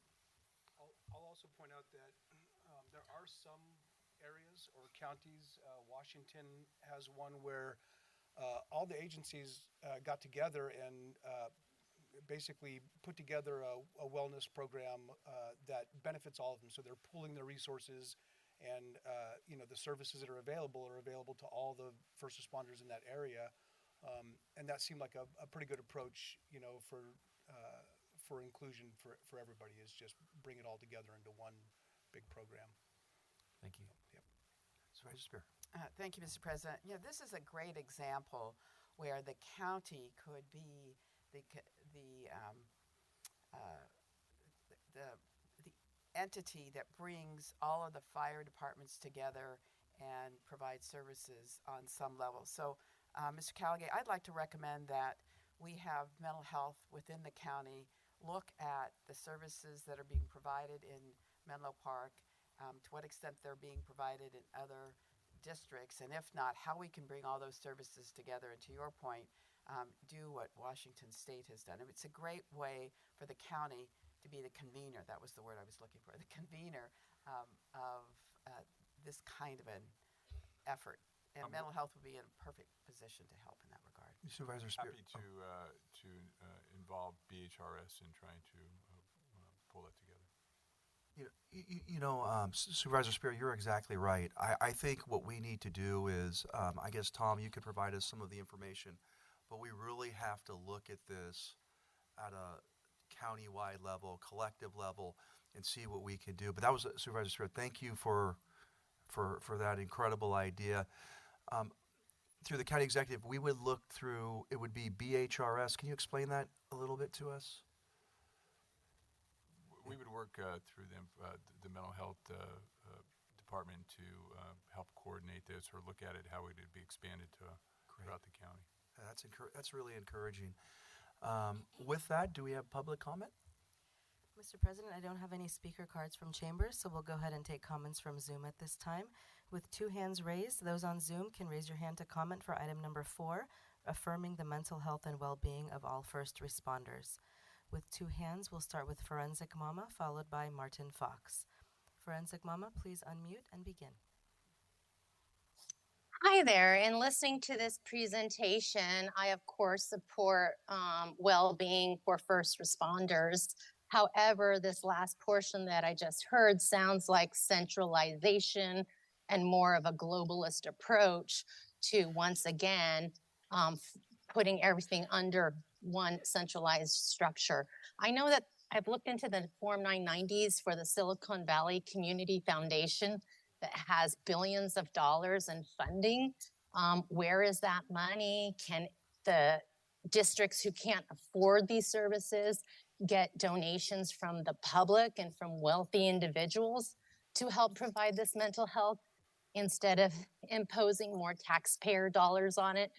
As you know, I do not trust mental health professionals because of the reunification therapy scams being run out of 400 County Center that is forcing children into these barbaric, unregulated, fraud, child abusing, mental health programs. And so I think we need to be very cognizant of the services we provide. And I think that donations from well-being, wealthy individuals in the county can provide that funding on a city-by-city basis. Thank you. Thank you. Would you like to provide your name for the record? I'm Forensic Mama. Okay, thank you. I'll go on to Martin Fox. Martin, please unmute and begin. Morning again, President Canepa, my fellow veteran, County Attorney Mr. Niblin, Supervisors Spear, Corzo, Mueller, Gauthier, and County Executive Mr. Callaghy. Thank you for your service to the county. Please make the county safer and healthier by taking the advice of Benjamin Franklin, who is supposed to have said and widely observed, an ounce of prevention is worth a pound of cure. If you are truly committed to supporting the mental health and well-being of San Mateo County and California's first responders, the Lantrim-Petras Short Act is an abomination, and it has been killing first responders like 43-year-old Millbury police officer David Chakouti, who responded to a call for assistance from a San Bruno police officer who had made a traffic stop on southbound Highway 101 just south of Millbury Avenue on April 25th, 1988, when a severely paranoid schizophrenic killed him. We need to get the Lantrim-Petras Short Act repealed now. Thank you. Thank you, Martin. Next, we have Carlisle Ann Young, followed by our last speaker, Allison Madden. Carlisle, please unmute and begin.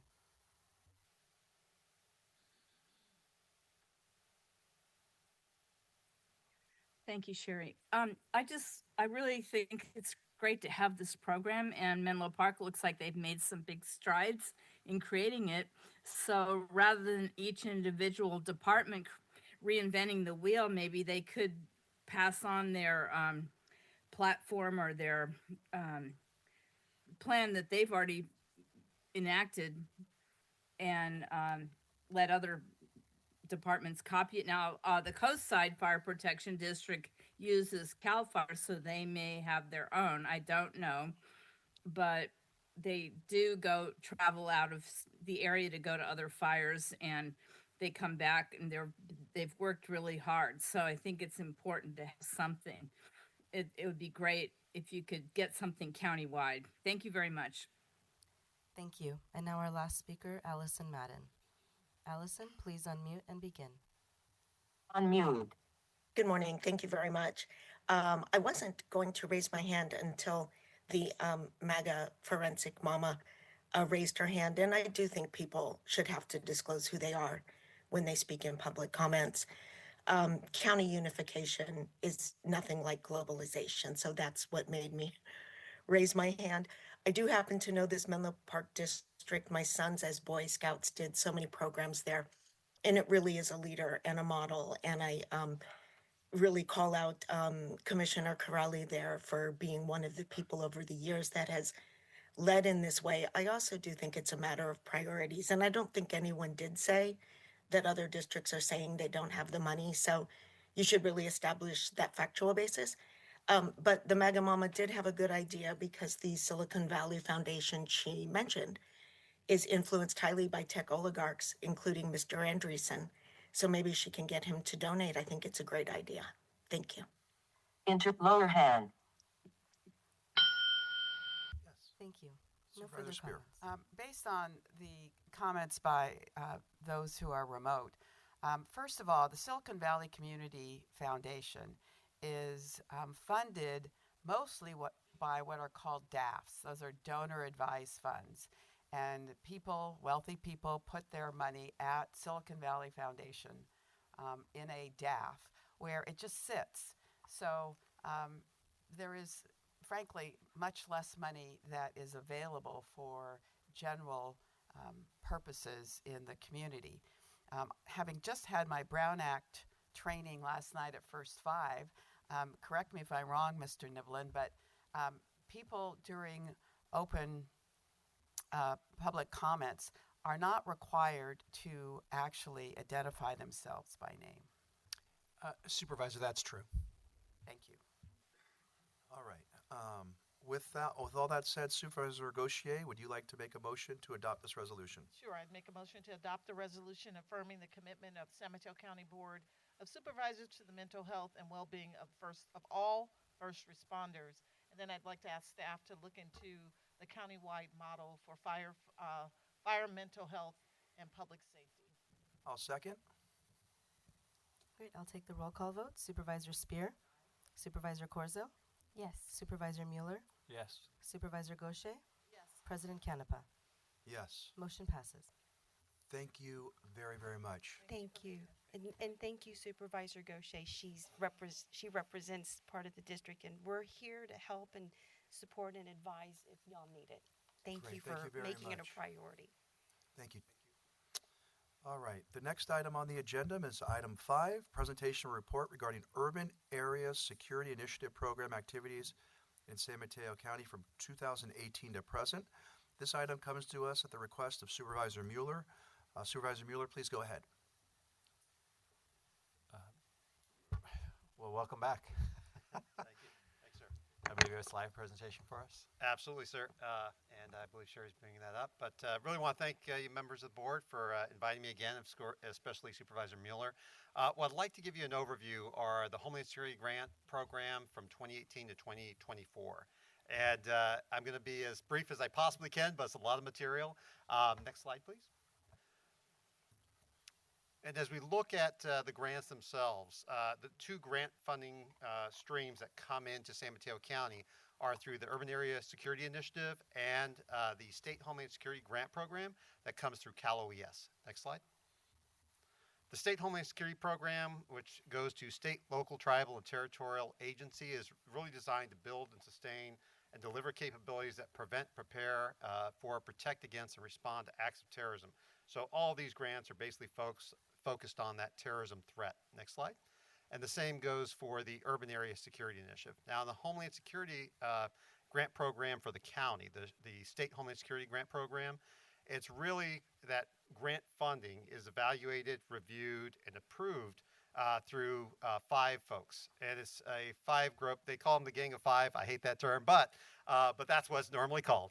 And that group in this county, and it's the same in every county, they pick 5 folks within those jurisdictions. And in San Mateo County, it's 2 fire agency representatives, 2 law enforcement agency representatives, being the sheriff's office as well as the county chiefs of police and their association, as well as the public health agency. Next slide. For the Urban Area Security Initiative, a little more confusing, but in that area, next slide, it is an approval authority, which is made up of representatives of each of the counties that are in the core area of the Bay. For San Mateo County, that representative is Under Sheriff Dan Perea. Next slide. And as far as the process itself, and you all will get the link to the slide deck, so you'll have that.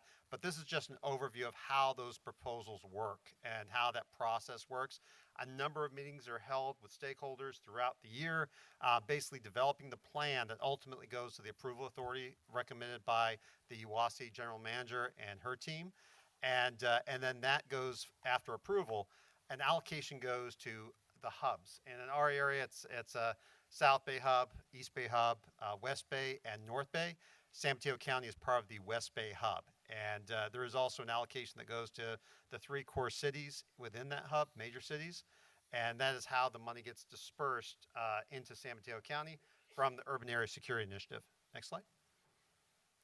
Now, for the grant funding methodology, there's 3 things that they're concerned about. It's the threat, the vulnerability, and the consequences if those meet. And next slide. So the threats themselves, that threat definition within the grant guidance is threats from violent domestic extremists, international terrorist groups, individuals inspired by those groups abroad, and an assessment of the vulnerabilities and the potential the consequences in our region. Next slide. The risk is determined by that relative risk faced when you consider the act of terrorism that could occur to the people, the infrastructure that we have, or our economy. Next slide.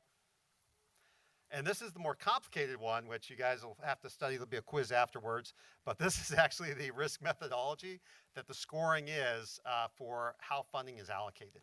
Within the Bay Area, we have a tool that we use that all of our infrastructure goes in. We coordinate with all of our threat data that we have, and my center does a lot of that coordination effort. And looking at that threat and overall risk scoring is how funding ultimately gets allocated to each of the counties and each of the hubs in our region. Next slide. And then the other process of this is this core capabilities, and it's based on prevention, protection, mitigation, the response, and the recovery effort. And within each of these core capabilities areas, there's a multitude, usually 7 or more areas that are in depth of what that funding needs to go to as far as gaps, information sharing problems that we may have, our ability to interdict or disrupt terrorist attacks or plots, screening, searching. Next slide. And each one of these areas has their own category. So we'll kind of speed through the next 4 slides because many of them have very similar characteristics. Thank you. Next slide. Now, a portion of the funding, 25% is supposed to go to the prevention effort. And that usually goes towards law enforcement prevention activities. That funding that comes to us is really designed for that regional area to really prevent those threats. Last 2 years, the Secretary of Homeland Security increased that amount by 10%. So it's been 35% over the last few years. But we've also been dealing with a shortage last year of grant funding by 10% overall across the nation. Next slide. And this is 2024. Those grant numbers, we're at $927 million nationwide. Much smaller for the region, $51 million for California, $32 million for the Bay Area from UASI funding. And if you go to the far right, that is the funding that directly comes to San Mateo County on the top there. Below that is what comes to the Regional Intelligence Center. Our funding is a little bit different because it comes directly from the UASI through San Mateo County, but also the State Homeland Security Program funding comes directly from the California Office of Emergency Services. So I've separated them just so you can see those two line items. And so next slide. Now this is 2024. This is how the allocation went for the State Homeland Security Program funding.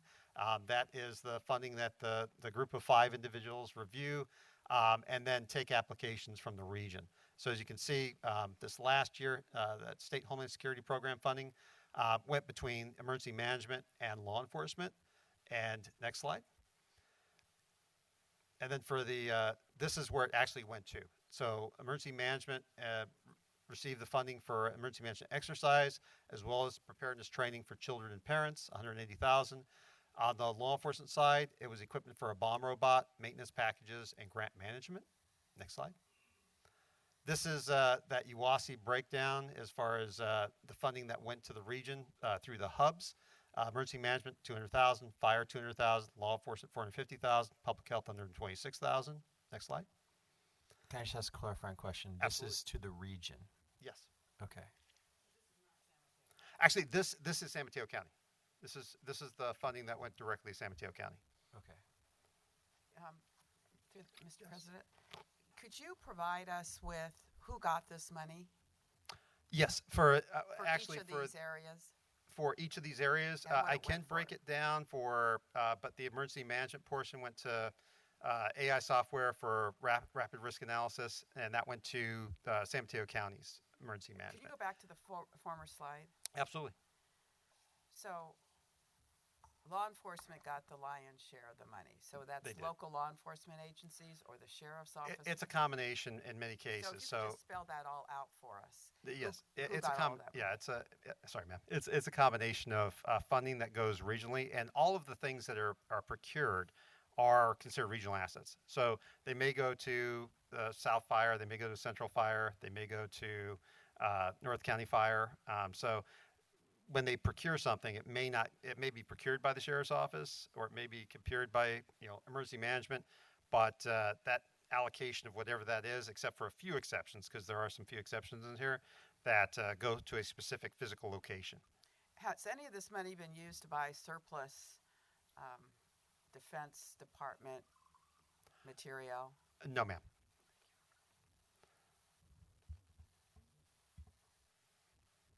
Thank you, ma'am. And 2 slides ahead. Looking at the allocation for 2023, we're at $1 billion nationwide, much less California and the Bay Area, and then about 1.7 million went directly to San Mateo County organizations and agencies. Next slide. And then this is the breakdown for that 2023 funding that went to 97,000 to emergency management, to law enforcement 304,000, public health 120, and then the Emergency Medical Systems Powers Authority 221,000. Next slide.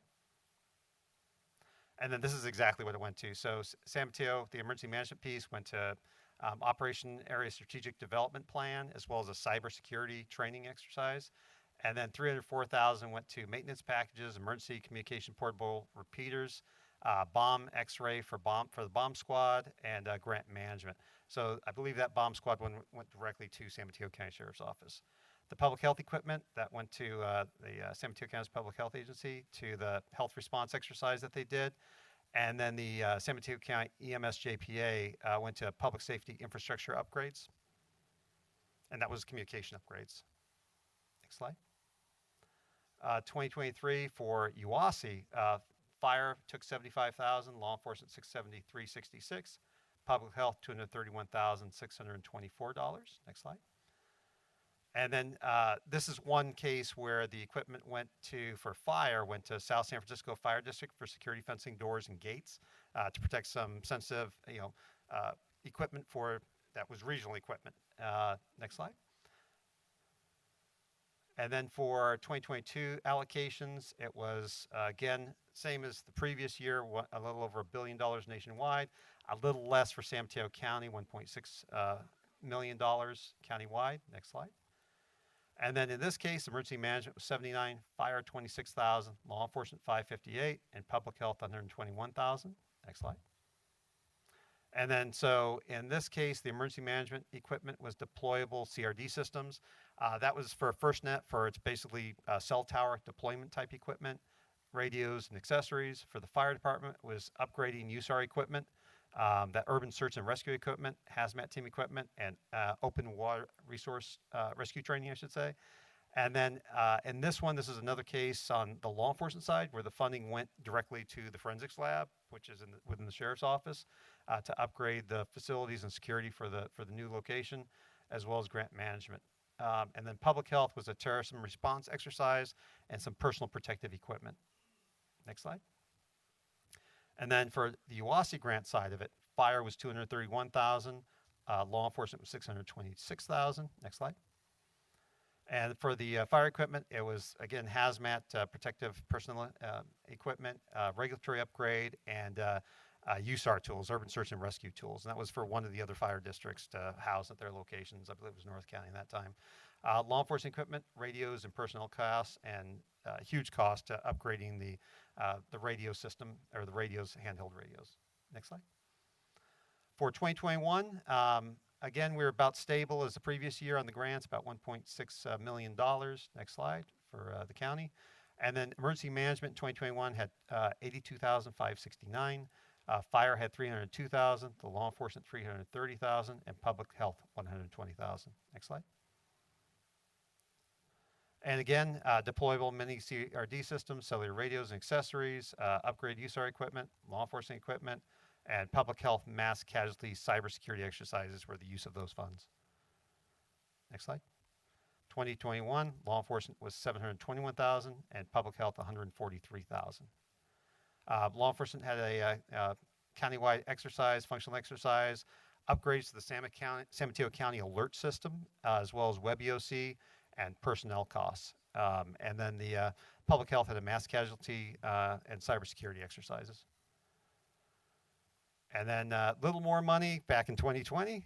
We had $1.7 million. Next slide for the county. And then emergency management, there was $312,000 for emergency management. We had 263 for fire. We had law enforcement at 145,000, and public health was $147,000. Next slide. And then for emergency management, went to the new facility for county communications dispatch to provide bulletproof window coverings for the EOC area, for the comm center, and continuity of operations plan updates.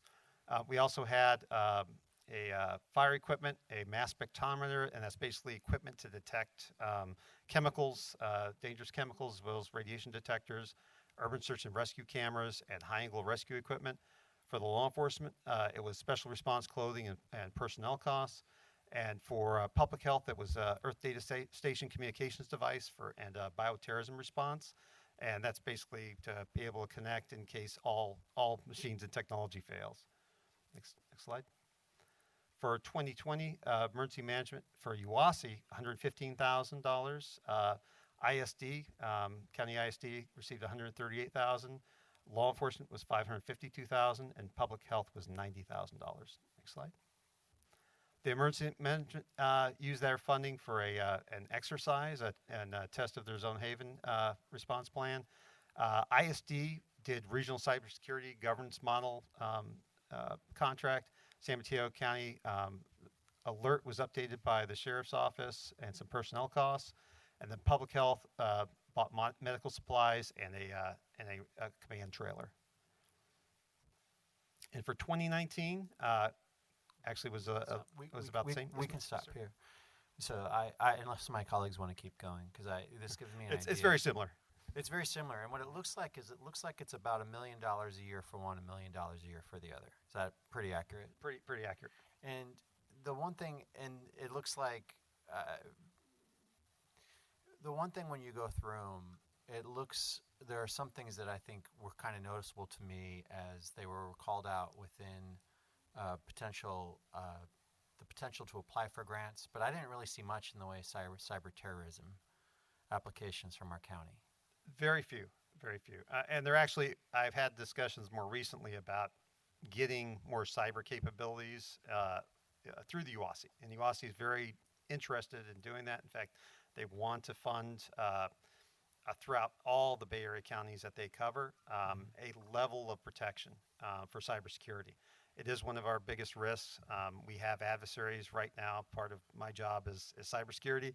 And we have adversaries with incredible capabilities, and we have cities and counties with very small capabilities to defend from those actors, especially when it's regarding sensors and types of equipment that can get real-time identification of when there's a cyber attack. It's really disparate across our region and even within our county, those agencies. And I can tell you that having seen agencies within the county lose their communications in the past, losing all their capabilities to do period dispatch, this is a real risk for us. It's a huge risk for us. Yeah, with the applications of AI and the use of bots, it's really quite startling that for just how much information the county has that can be, regardless of shutdown, just actually taken. Absolutely. And so, getting back to that, can I ask how are those grants coordinated within the county? How is it decided these are going to be our grants this year, and what's the strategy around doing that? Well, the strategy, or I should say, it goes back to one of my earlier slides about the 5 individuals that are responsible for reviewing, any of the grants or the applications or plans, and then them looking at the risk that we have in the areas that we have gaps.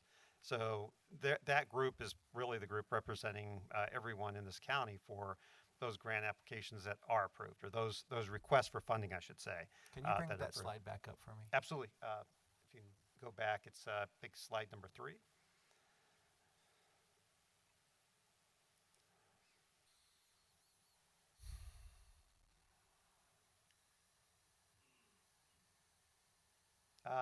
Actually, the next one after that.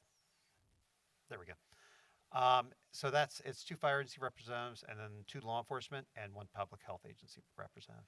So, colleagues, the reason why I raise this issue is because I think when you're looking at cybersecurity and the issues that we have from an infrastructure perspective that we're not making applications for, I think actually it would be a better idea to have the county executive's office involved in this process so that we can make sure we're making applications for UASI grants that actually protect the entire county organization.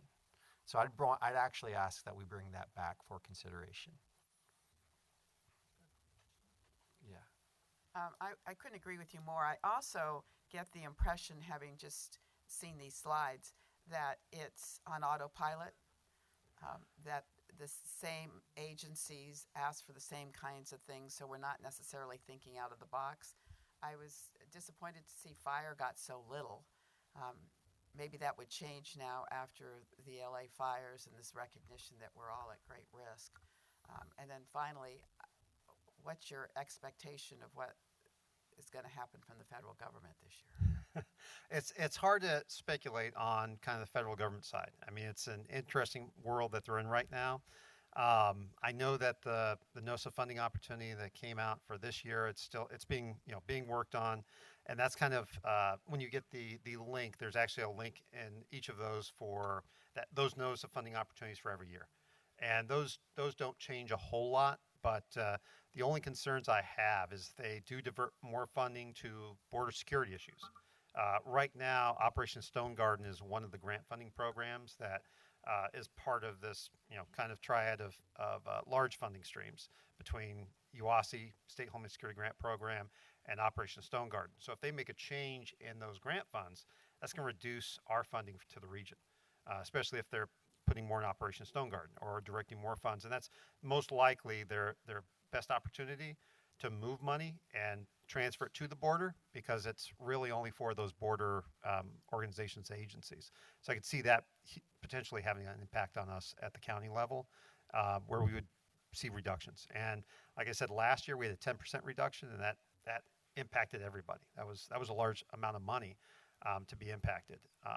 At the risk identification piece, my group does all of the critical infrastructure identification. So when we went to that complex formula, a good portion of that is the critical infrastructure that we have in the county. So figuring out what we have that could be vulnerable and what we have that we need to mitigate gaps for, that will not change. The threat focus, that could change. Unfortunately, we do have a large number of organized crime groups that are operating in our region, so that is factored in as well. And I could see there be more of a focus on the organized crime focus of it in the near future. So it may counterbalance it, but I am concerned about, that movement of funding, as we keep hearing, maybe move towards border type threat issues. And that would definitely impact us.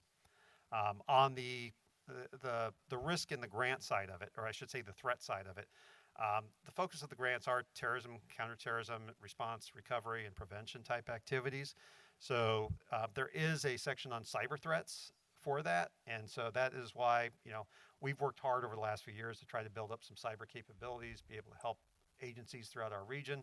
But again, the UASI and my conversations with the general manager yesterday was that their goal is to move more funding, including potentially funding that normally comes allocated to my group, to help support the regional cybersecurity issues. That's what they intend to do.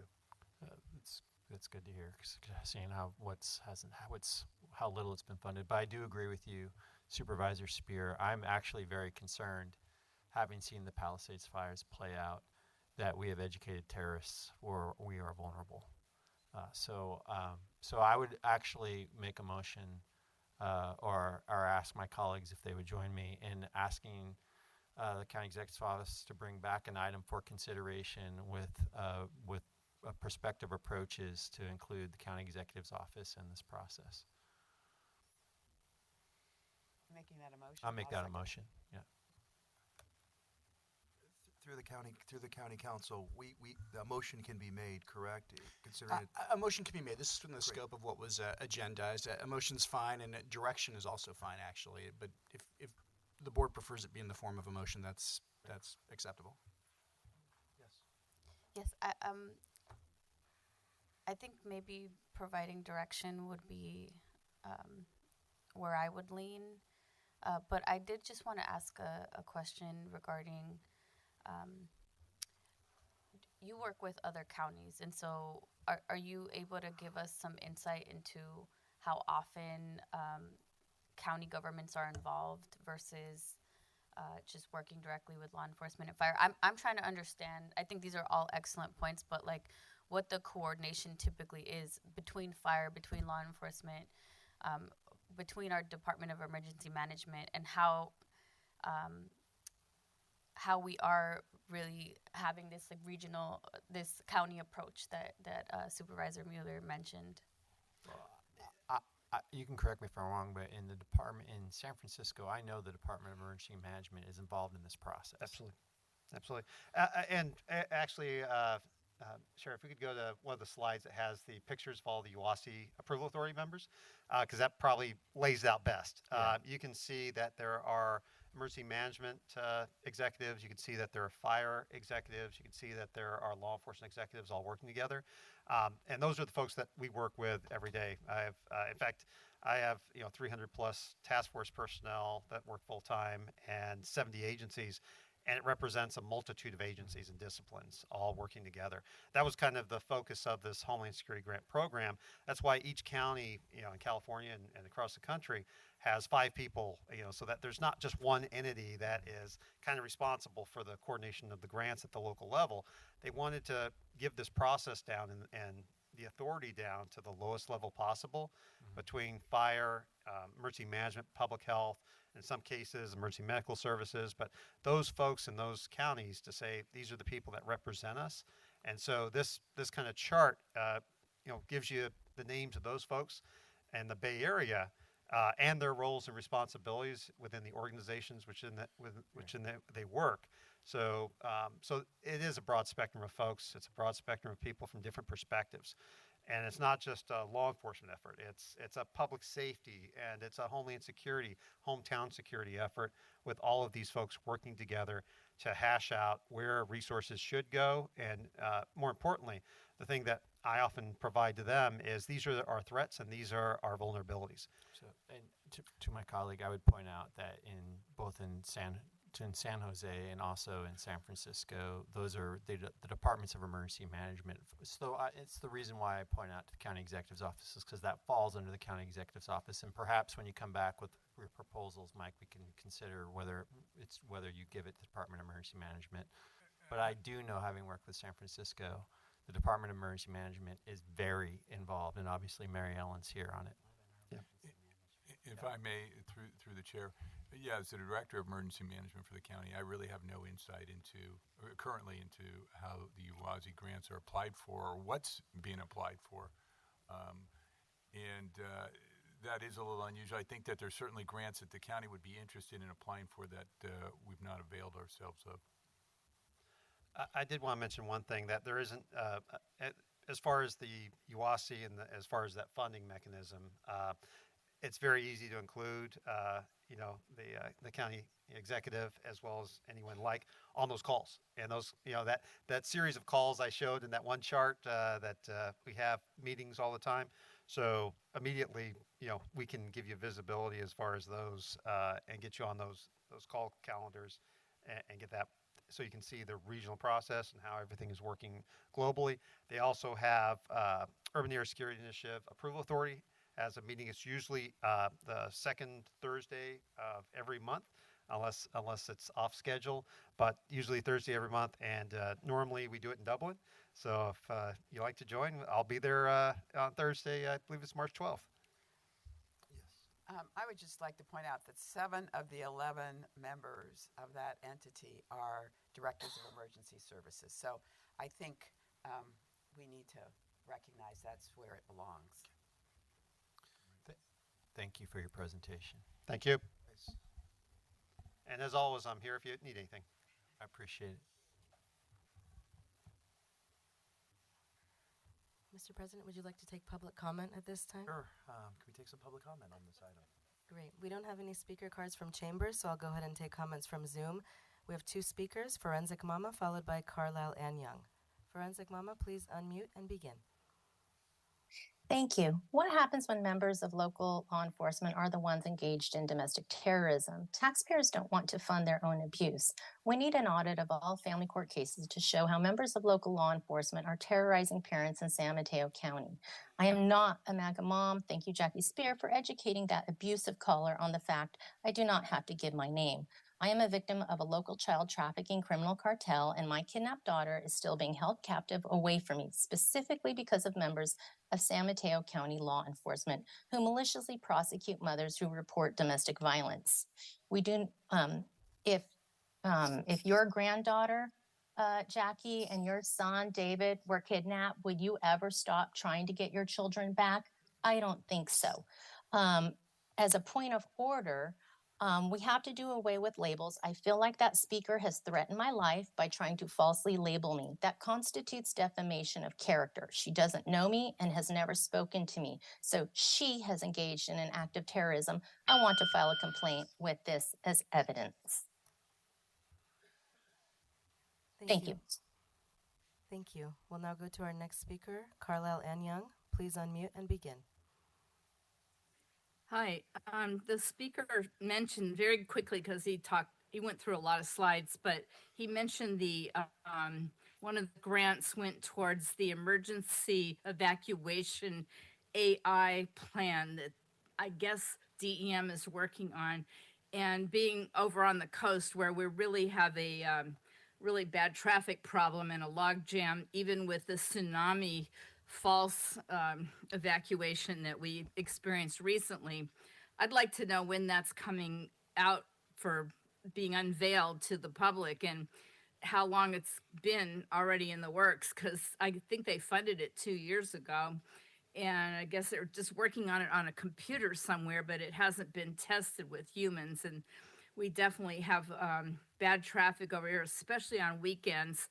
And hopefully, if it's being generated by AI, they're taking into effect the fact that weekends we have more traffic, and then there's school, that sort of thing. So depending on when an emergency might take place, might depend on how people can easily or not easily evacuate. Thank you. Thank you, Carlisle. And then our last speaker, Allison Madden. Please unmute and begin. Mute. Hello, thank you. I'm actually sending a comment to the board about the Silicon Valley Foundation. It is not only DAFs that fund that. There's huge discretionary grant making. And I would bet even that there's a DAF for first responder mental health. So anyway, I don't think good ideas should be dismissed out of hand. As to the commenter that just alleged that I committed defamation, this is a public forum, public comments. There's something called the First Amendment. If somebody brings a lawsuit against me, it's called a SLAP, and it's an anti-SLAP special motion to strike. It would be dismissed and she'd be paying my attorney's fees. So I advise her not to do it. I'm sorry that she's, been a victim of trafficking. I very much am sorry for that. And I wish her the best. But I also do think there is a group of people, even from outside California, that's calling all the boards of supervisors, making all these globalist and, MAGA style comments. And that's what's going on here. Lower hand. Thank you very much. Just a reminder to the Logo. just a reminder for those in public comment. We really need to focus on the item that is before us. So I appreciate the comments, but if we could just focus on the item that's before us in terms of public comment. With that, I don't see Supervisor Mueller here. Is there a motion we can simply make direction. Yeah, So let's just do that. We've got the direction. Okay, you got the direction? But he's not here. You second the motion. I'll withdraw my second. Okay. So you've gotten clear direction from the board. Is that correct, County Council? County Attorney? Well, I believe County Executive and I are clear on what we are going to be bringing back. Yes. Okay, great. Thank you very, very much. That brings us to item 6, Human Services Agency informational update on the Guaranteed Income Pilot Program. Pretty exciting stuff. John?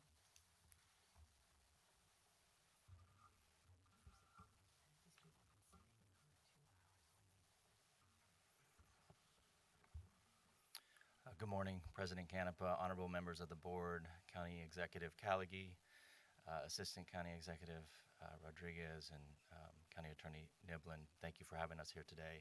I also have my colleague, Children's Services Program Manager Amy Yun with me here today, and here to provide a little bit of an update regarding our Guaranteed Income Pilot Program, which was approved by the board back in July of 2023.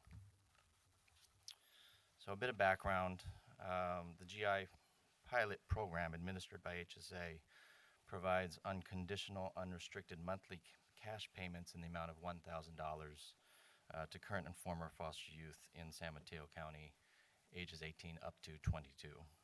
The pilot period began on May 1st, 2024, and will run through the end of October 2025 this year.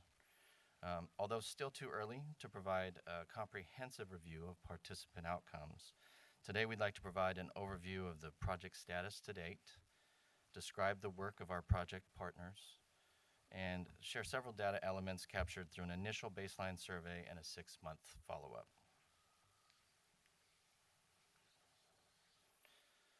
So again, we hope to positively impact the lives of one of our most vulnerable populations. That's our current and former foster youth in San Mateo County, who historically have experienced poor outcomes across various domains. By the end of this pilot, we hope to see improvements in several domains considered to be social determinants of health. The project team is tracking education rates and employment, financial and housing stability, access to healthcare and emotional support, and food security, amongst others.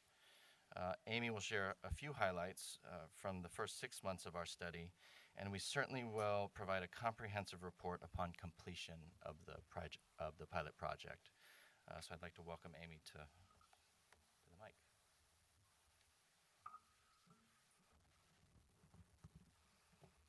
Honorable board members, members of the public, good morning.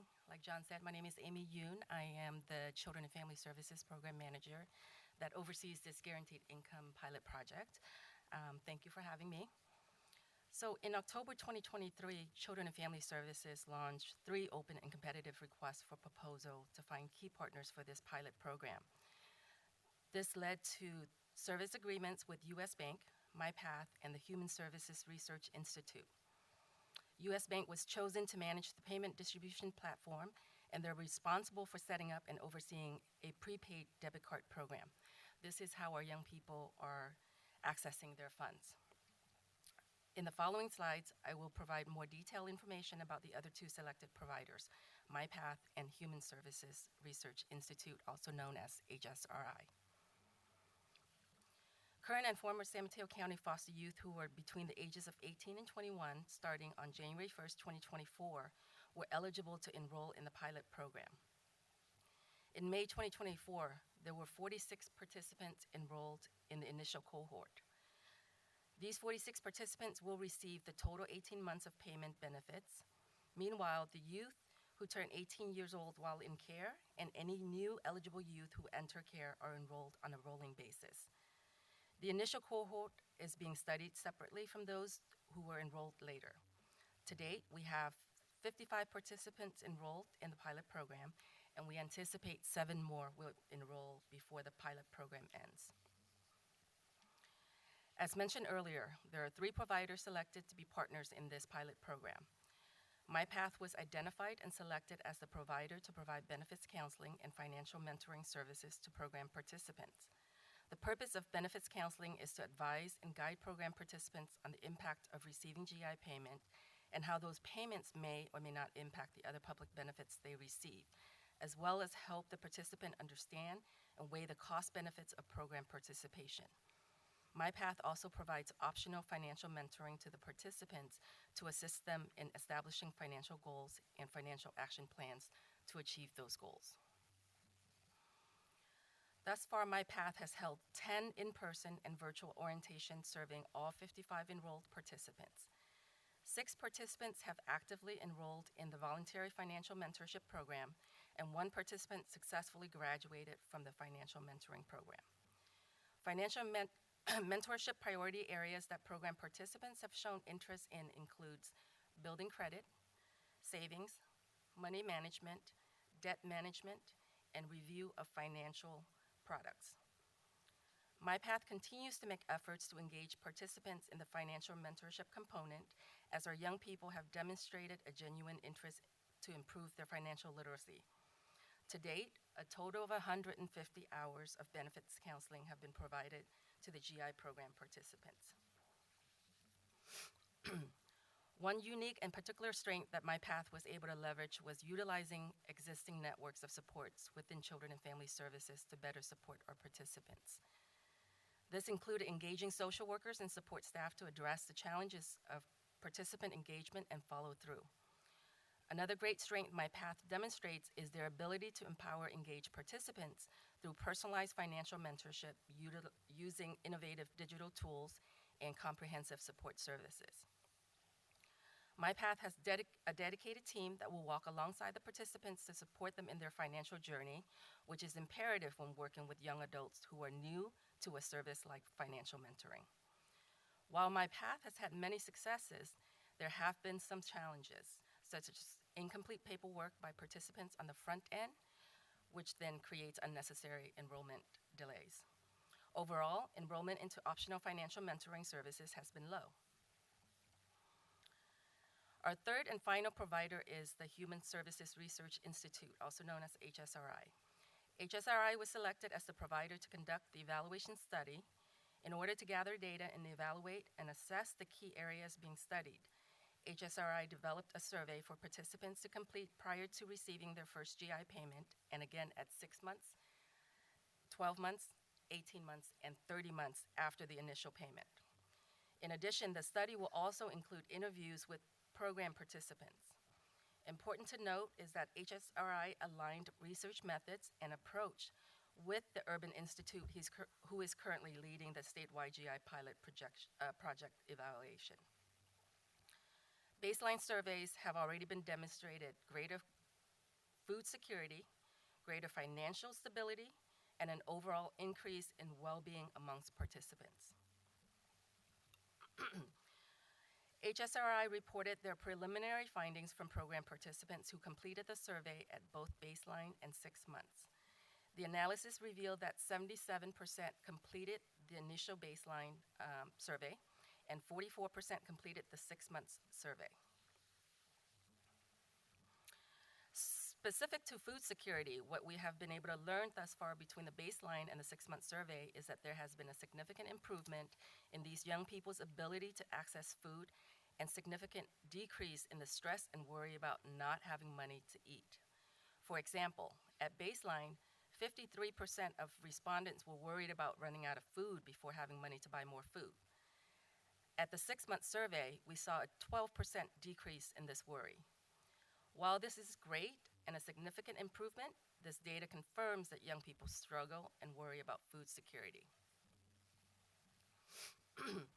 Particular to financial stability, what has been demonstrated so far between the baseline survey and our 6-month survey is that there has been a significant improvement in young people's ability to be financially self-sufficient and a substantial decrease in young people getting into debt because of not being able to make ends meet.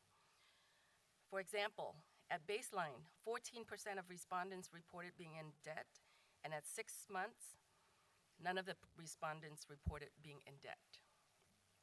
Another important thing to highlight is that at baseline, 14% of respondents reported to having some money left at the end of each month. And at the 6-month survey, respondents reported having money left over increased by 27%. As we explore the impact of payments on the financial stability, housing security, and well-being of participants, the findings between the baseline and the 6-month survey demonstrate that there has been significant improvement in our young people's ability to cover their monthly expenses. For example, at baseline, 21% of respondents reported no difficulty in meeting their monthly expenses, and at the 6-month survey, the number of respondents continuing to report no difficulty in meeting their monthly expenses rose to 35%. Aside from the survey highlights, some of our participants have reported that GI has allowed them opportunities to focus on post-secondary and other life goals. Some have re-enrolled in college, others have traveled, and some have reported being able to save money. One youth in particular reported that he's saving all of his GI money towards the down payment for a house. So they're able to dream big now. GI has given our foster youth population the opportunity to change the trajectory of their life in a positive direction.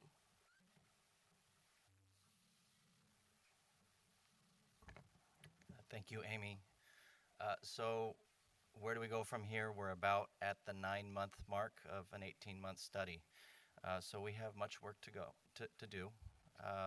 As Amy mentioned, we'll have additional study periods at 12 months, 18 months, and then longitudinally down the line at 30 months as well to see what the impacts are long term. As we look ahead to the coming months, we will continue to enroll eligible youth into the program and include them in the evaluation.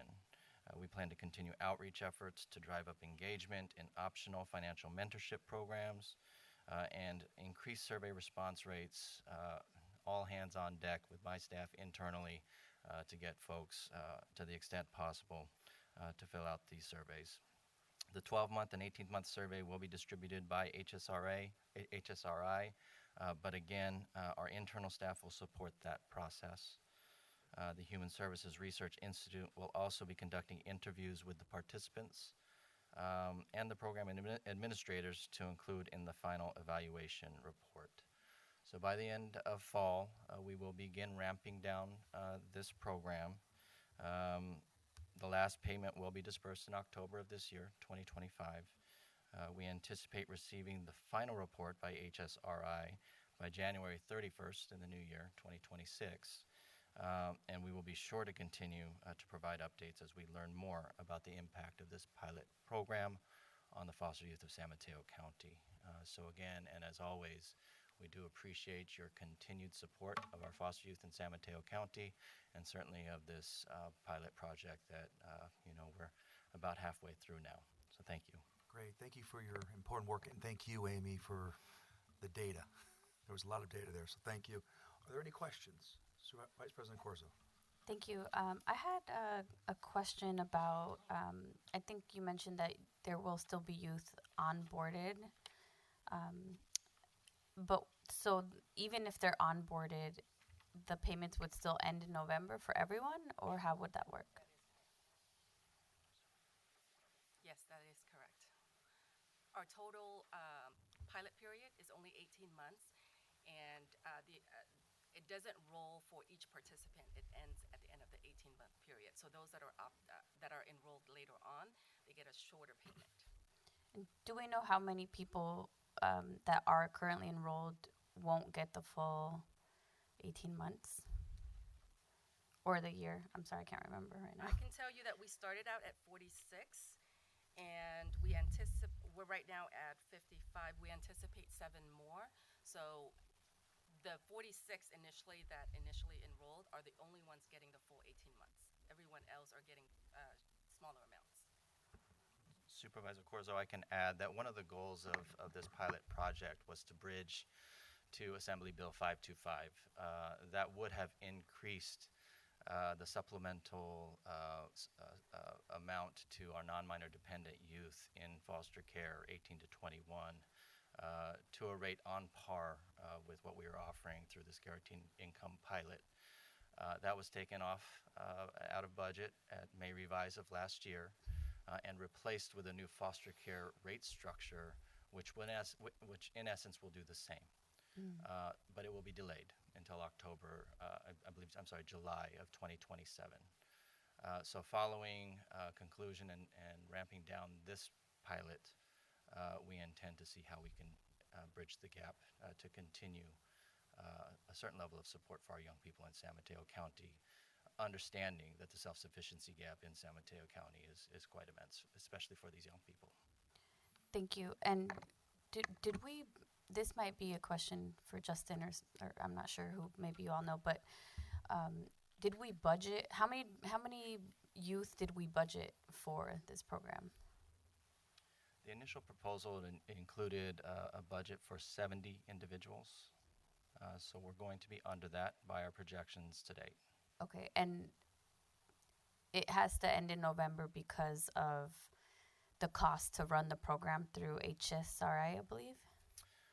Well, I think looking at this comprehensively, we certainly want to have a pilot study period for those that participated, and we are holding the studies in two separate universes, one for those who started at the onset, and then also for those who are rolling in on an ongoing basis through the 18-month period. So the study period is important for us from an evaluation standpoint. In terms of how we offer the services, we are under contract. We have contracted providers for that 18-month period. In the case of our evaluators, through that 30-month period. So those are some of the considerations. Thank you. And then can you talk a little bit about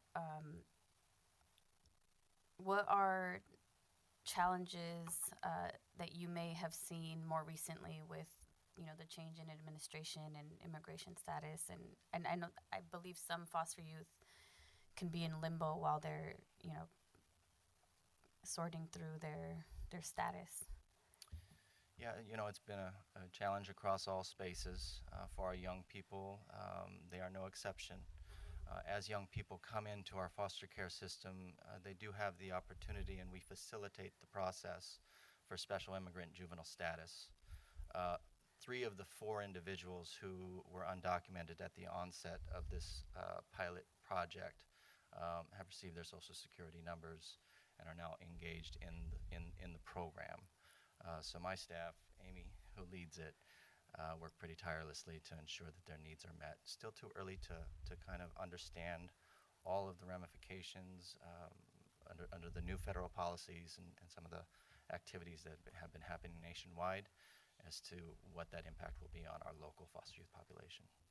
Thank you. And then you may have said this, but the surveys are not required, obviously, by what we saw in kind of the lower engagement more recently.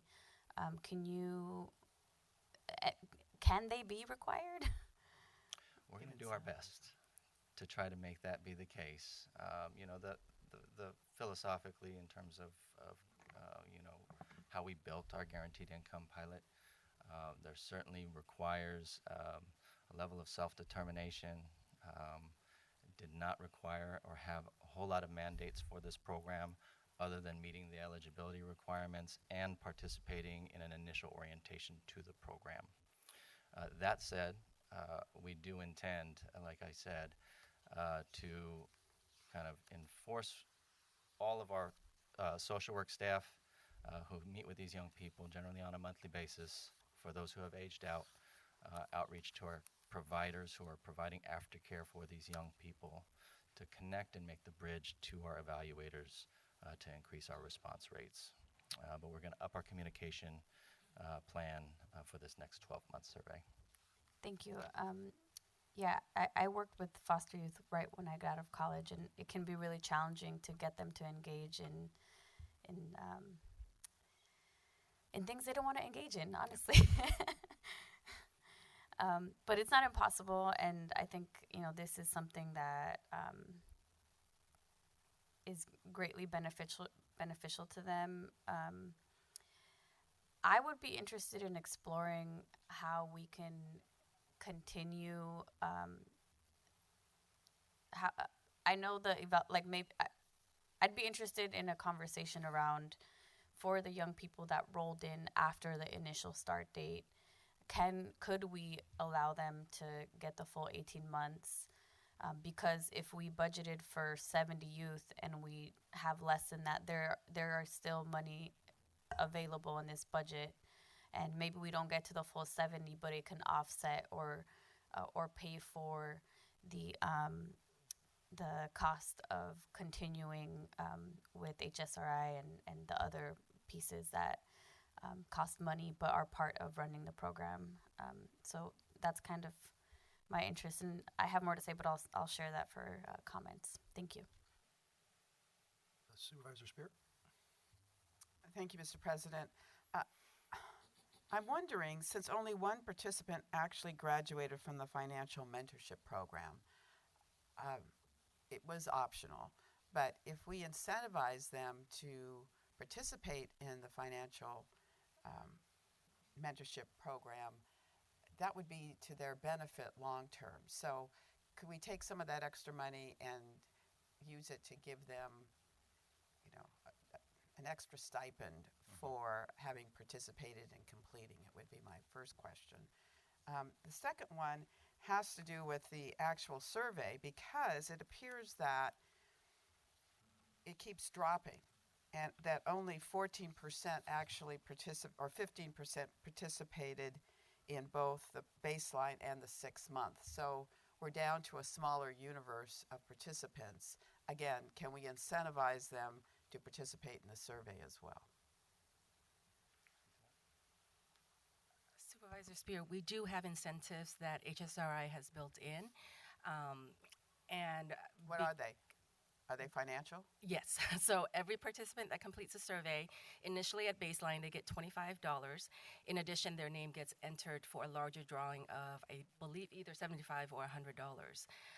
But because we do have a low turnout of survey completion at the 6 months, some of the initiatives that John talked about earlier includes us in our program partnering with HSRI to develop educational materials so that our social workers and support staff can have to then sit with our young people to discuss about the importance of completing the survey, what it means, how it also has a bigger impact than just them currently in this program, and also ensuring that our social workers are sitting down with our youth in their monthly visit to complete the survey, walking them through the process. Because sometimes they don't know what they don't know, and clicking on something to fill out questions, they may be intimidated, and some are not as comfortable answering some of the questions because it reveals their sort of vulnerabilities.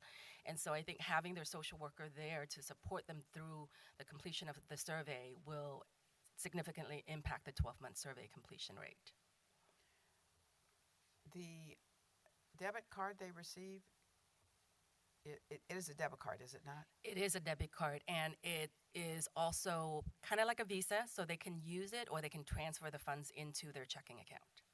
And do you have the ability to see how they're spending the money, or was that precluded in your We can get survey? a global report of spending categories, but we cannot, we're not able to see how each individual is spending their money. That was not the intent. Right. So what are you seeing in terms of global numbers? How are they spending the money? I can provide that to you at a later time. I don't have that information out Thank right you. now. Supervisor Gaucher? No, thank you for this report. I'm just getting caught up. So is CASA involved or a participant as well in any of the programs with the foster youth? Are you partnering with? We do work very closely with CASA. They are part of our independent living village, but they are not part of this guaranteed income pilot project. And are you seeing that the participants are showing that they're self-sufficient at 21? If you think about most youth, they're still not ready at 21. Absolutely. I have a 23-year-old who is still not self-sufficient.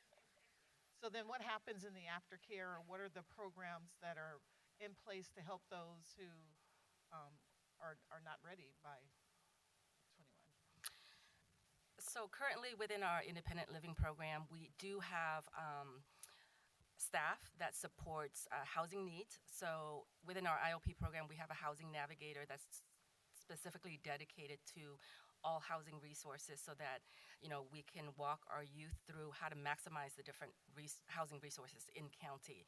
And because there are a lot, it can be really overwhelming, and sometimes different programs have different requirements, and it's hard to understand which is which. And so this housing navigator assists and walk them through all of those different process.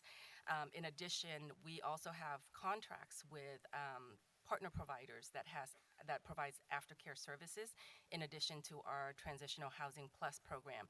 So we actually do support our young people up to the age of 25. Thank you. Great. I have a question around housing.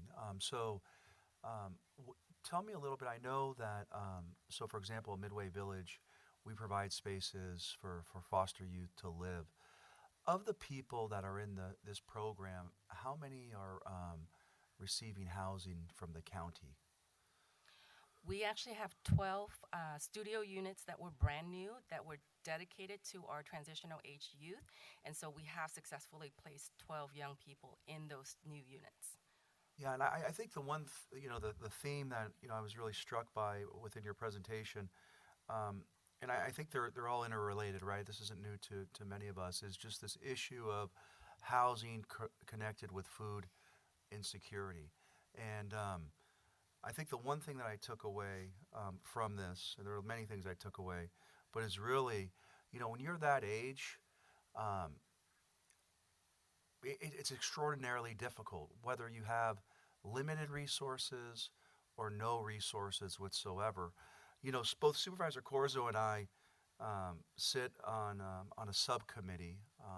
We work with staff. One of the things I'd like to do is to sort of bring this back, and for Supervisor Corzo and I to really sort of think about what the next steps are, if there are next steps to move forward. But I think with this program, what it's shown to me clearly is the need and the importance of it. It's hard to sort of quantify how people spend their money, right? But in my experience, and what this county has been able to really do, and I'm really proud of, I think we should all be proud of it, is to really give people a hand up. And regardless of what your zip code is or where you live, and I think this program does just that. With that, are there any other comments, colleagues? Yes, Supervisor Corzo. Thank you. So I appreciate the report back. I think it's important to assess kind of what the status is, and I'm glad that we have plenty of time before November when the program, when the pilot will be is set to end. I also just want to share that I've had the honor of attending a graduation for youth that are part of this program in the past, and it's a truly inspiring and beautiful event. And I really appreciate Supervisor Gaucher's comment lifting up the fact that these young people have a right to navigate youth just like any other young person. And so while we do want to incentivize and support them to be self-sufficient, it's also age appropriate for them to make mistakes and to have support through that like difficult time of figuring out who you are, becoming an adult, etc. So I'm personally really committed to continuing to support this program and would love to be a part of having future conversations about how we do that. And I also just want to share that it was this basic income pilot program that inspired the domestic violence survivor basic income program, and this expertise that you all have that has helped inform that one as well. So super valuable, not just for the people that it serves, but I think for our larger community. We know foster youth, they face an uphill battle when it comes to life outcomes and just different outcomes, and that's just a reality. But these kinds of programs, I think, are really what can help change those realities and inform brighter futures for foster youth. So with that, I'll end my comments and thank you all for your work, and appreciate the social workers that support the young people as well. Great. Thank you very much. Supervisor Spear. I would like to encourage you to find some new incentives for these young people to go through the financial mentorship. And I say that because I was a foster parent, and I put away the Social Security benefit for this foster child for 4 years, and I was able to give her over $35,000 at the time at which she decided to move on with her life. She spent that money in less than 3 months. So the more we can provide them the skills to be effective in managing their money, I think we're going to be serving them so much better. I couldn't agree with you more, Supervisor, and I just want to thank you all for your insights, your wisdom that you've shared regarding this program. You know, something that we say all the time is that these young people are part of our system to no fault of their own, and certainly the odds are stacked against them. So it is programs like this, the provision of concrete supports, that can start to move the needle. But I believe I heard in our old chambers that this needs to be just one arrow in the quiver. And that I took that to heart when I heard that in our chambers. And we are recognizing the fact that the young people, in addition to concrete supports, also need emotional support. They need access to health care. They need access to support with education and employment readiness. All of the social determinants that will later lead to a health outcome. That is what we are focusing on, in addition to the provision of concrete support. So I just want to thank you for your time today, and thank you for your guidance and ongoing support of the program. Great. Do we have any public comment on this item? Can I make one more comment Yes. to John? Sorry, Thank Ms. you so much. What you said about the health care, if those students or young people were on their parents' medical benefits, they would be on those benefits to 26. So as we think about that, how can we help these students more? So I'm looking forward to sitting down and talking with you as well and learning more about the program and what you're working on. I welcome it. Thank you. Mr. President, I don't have any speaker slips from chambers, so I'll go ahead and start with comments from Zoom. And those on Zoom, we are now taking comment. This is for item number 6, the update on the Guaranteed Income Pilot Program. One hand raised for Ophelia Vico from Puente. Ophelia, please unmute and begin. Hi, and my only comment is that we cannot hear Supervisor Lisa Gauthier on Zoom when she is speaking. I don't know if we can't hear her.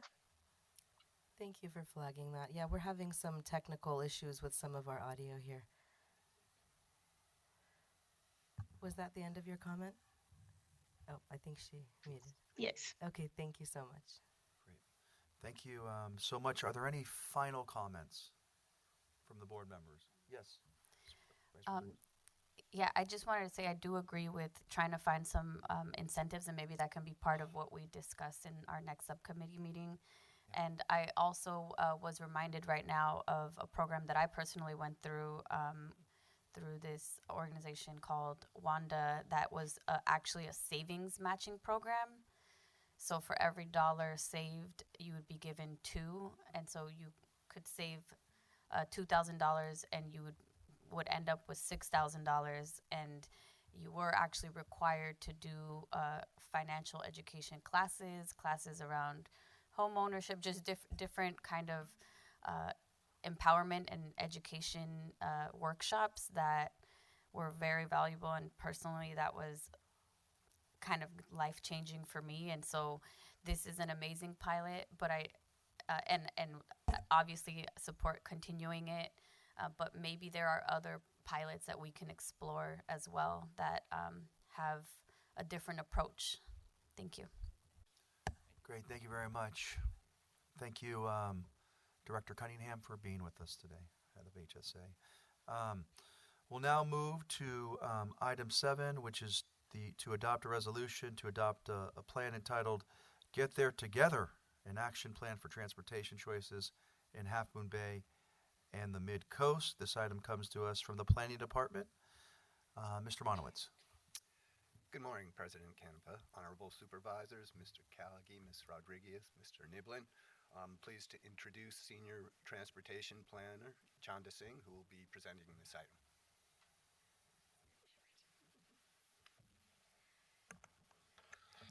Good morning, honorable board members, Mr. Callaghan, Mr. Niblin, Ms. Rodriguez, and members of the public. Thank you so much. My name is Chanda Singh. I'm a senior transportation planner with the county's Planning and Building Department, and I am the project manager here today on behalf of the county for Get There Together, which is before the board today for consideration. And I'm joined in chambers by my colleague, Helen Walter, who's the plans project manager from the city of Half Moon Bay, and our project consultant project manager, Alex Mercury, is available virtually.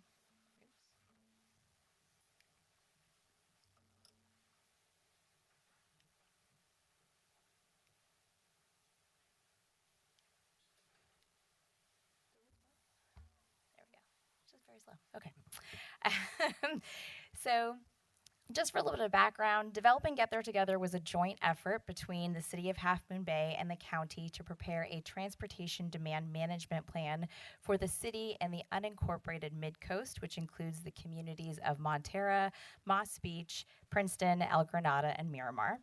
The plan was funded primarily through Measure W funds from the San Mateo County Transportation Authority's Alternative Congestion Relief and Transportation Demand Management Program, Cycle 1. County staff pursued the grant in collaboration with the city, with the county acting as the fiscal lead and with both jurisdictions providing matching funds for the grant and staff time to manage the project. Transportation Demand Management, or TDM for short, refers to programs, policies, services, or incentives that aim to reduce how many miles people drive by shifting travel from driving alone to other transportation modes like walking, bicycling, transit, and carpooling.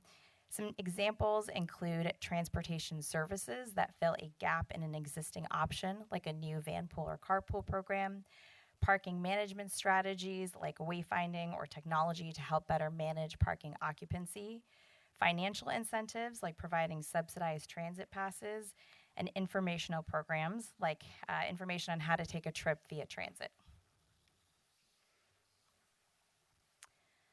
Implementation of TDM has been shown to reduce the number of cars on the road, which can help ease traffic, provide more transportation options that expand community mobility to key destinations, reduce greenhouse gas emissions from vehicles, helping to improve the environment, and making transportation options more affordable for all. In 2022, the board adopted Connect the Coastside, the San Mateo County Mid-Coast Comprehensive Transportation Management Plan, which recommended the development of a coastside TDM plan to reduce roadway congestion and improve mobility. Get There Together intends to meet this need. Coastsiders drive more often and for longer distances per capita compared to the rest of the county's residents. So this plan recognizes that TDM is critical to both reduce vehicle miles traveled and as an important complementary strategy to infrastructure improvements that are made. There are several existing available TDM programs and requirements that are through our partner agencies such as Samtrans, Commute.org, and CCAG, and those largely focus on trips to and from work, provide requirements for new development, and offer larger employer-based programs, which leaves room for us to better address more common trips on the coast side, things like visitor trips, and ensure that TDM requirements for development meet the coast side's built environment context. Lastly, TDM implementation will require resources, and a plan like this provides us with a path to increase our eligibility and competitiveness for grant resources like future cycles of the Transportation Authority's TDM program. The planning effort kicked off in early 2023, and the project team first assessed existing conditions using spatial data analysis and also examined existing plans and policies like Connect the Coastside and the CCAG countywide TDM policy.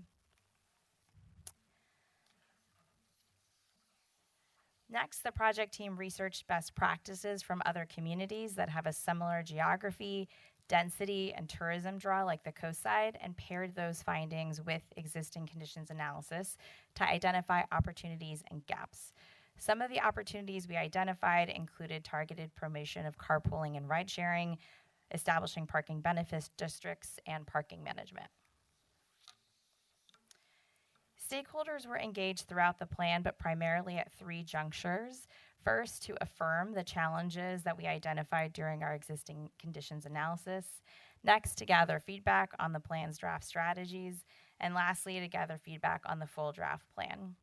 We reached about 680 people through activities like pop-ups, presentations, focus groups, one-on-one meetings, and presentations at advisory and decision-making bodies, including the Mid-Coast Community Council, Bicycle and Pedestrian Advisory Committee, and Planning Commission.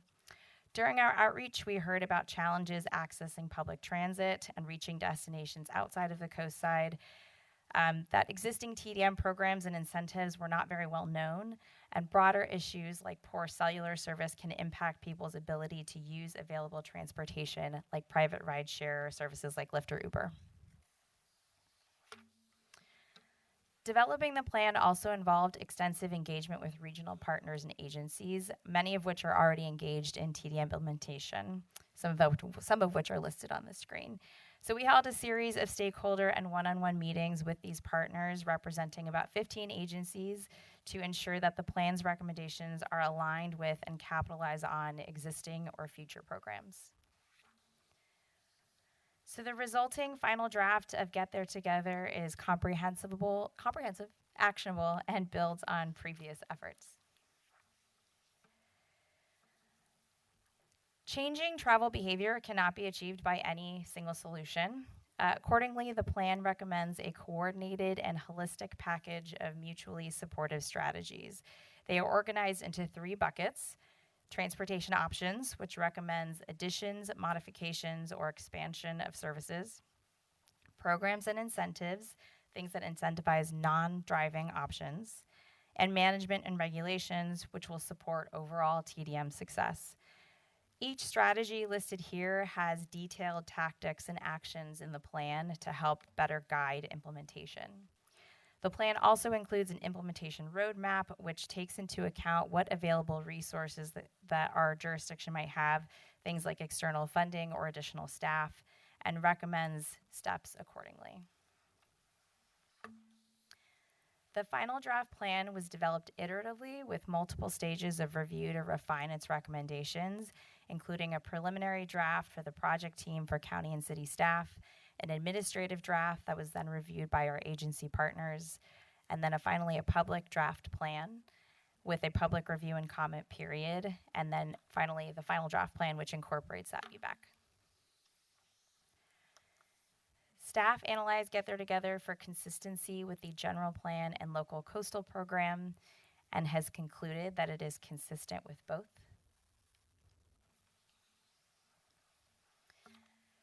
Get There Together, staff evaluated the plan and has determined that it is not a project under the California Environmental Quality Act.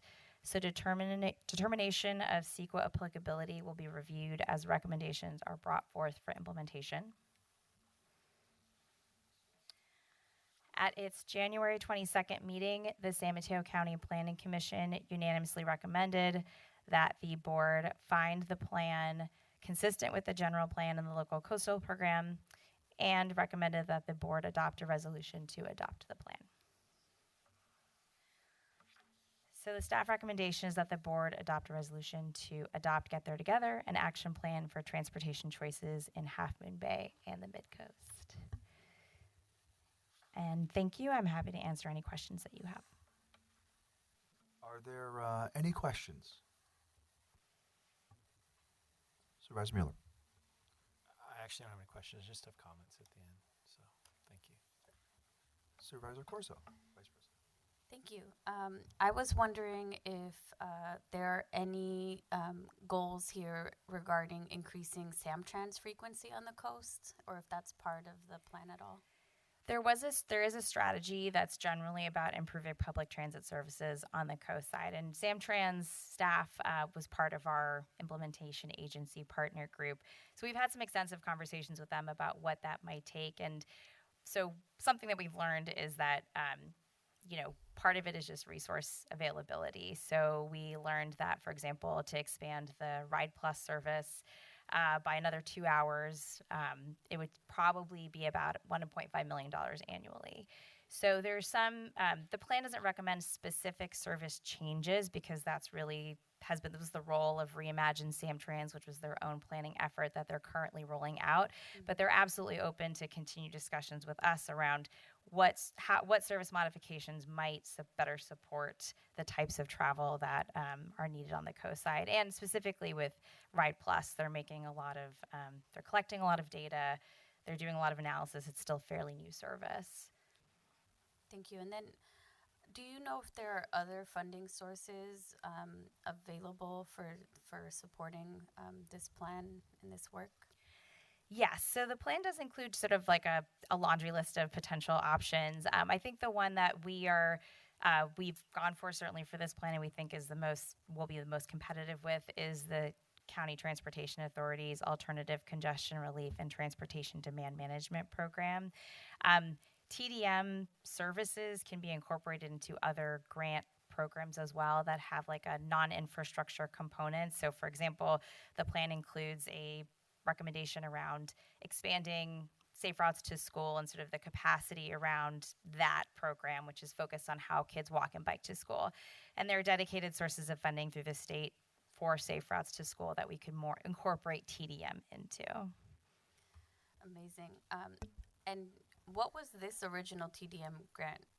What amount was it awarded for?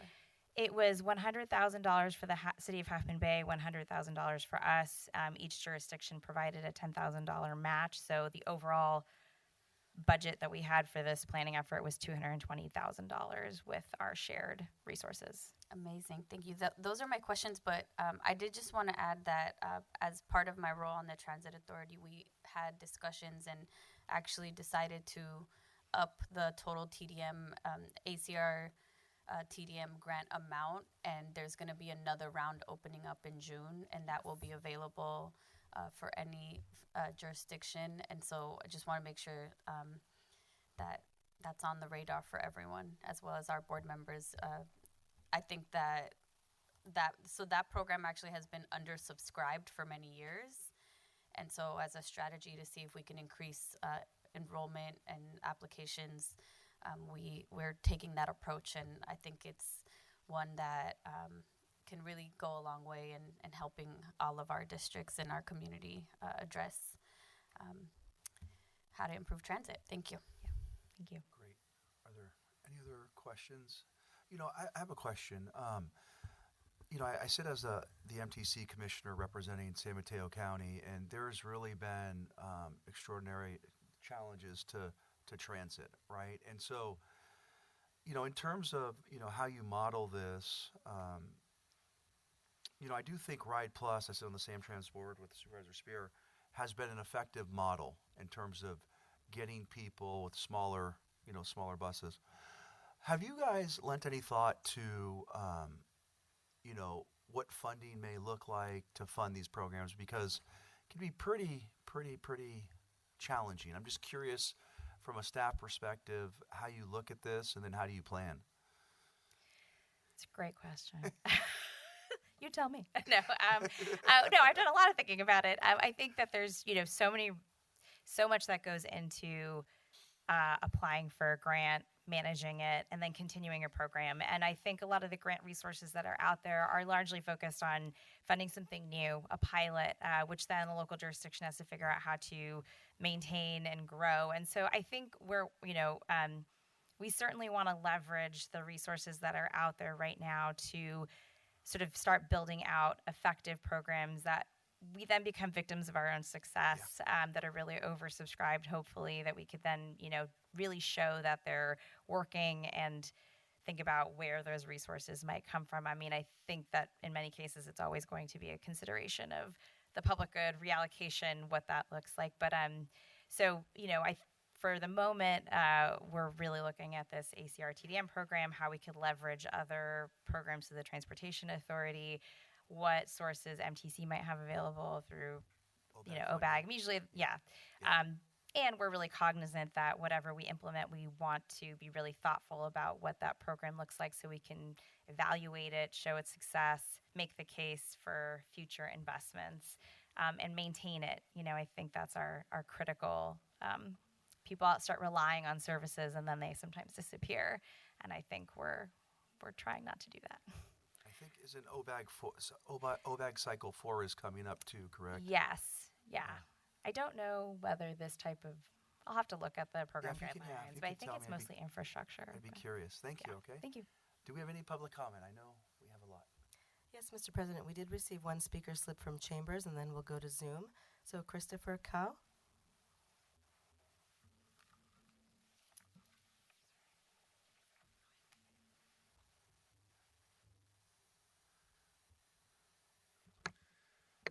Good afternoon, Mr. President and Board of Supervisors. My name is Christopher Cow. I'm a resident of East Palo Alto and also chair of the East Palo Alto Public Works and Transportation Commission. You might be wondering why I'm talking, given this is not about East Palo Alto. The reason is that East Palo Alto and Half Moon Bay are both have the Samtrans Ride Plus. And I wanted to bring up concerns about accessibility of data to evaluate the efficacy of the Ride Plus program. I have two main concerns currently. One is that when I reached out to Samtrans, it's very difficult to determine the number of rides per region. Currently, I'm told to go through each 200-page Board of Supervisors or Samtrans board document to parse out the data, and they're all aggregated for East Palo Alto and Half Moon Bay together. The numbers have generally flatlined, but it's hard to tell if one is going up in ridership or down, or if they're just happening summing up. So that's my main concern right now. Thank you. Great. What is your name again? My name's Christopher Cow. How do you spell your last name? K-A-O. KO. Okay, great. If my staff member is right there, maybe what we could do is I could get back to you as a Samtrans Board of Director, and we can kind of get that data for you. Does it sound good? Okay, that sounds good. Thank All right, you. great. Are there any other comments? Not from Chambers. Let me check on Zoom now. If you're on Zoom, please click raise hand to comment for item 7 for Get There Together Plan for Transportation. No hands raised, Mr. President. All right. Are there any final comments? I do. Yes, Mr. Mueller. So I want to thank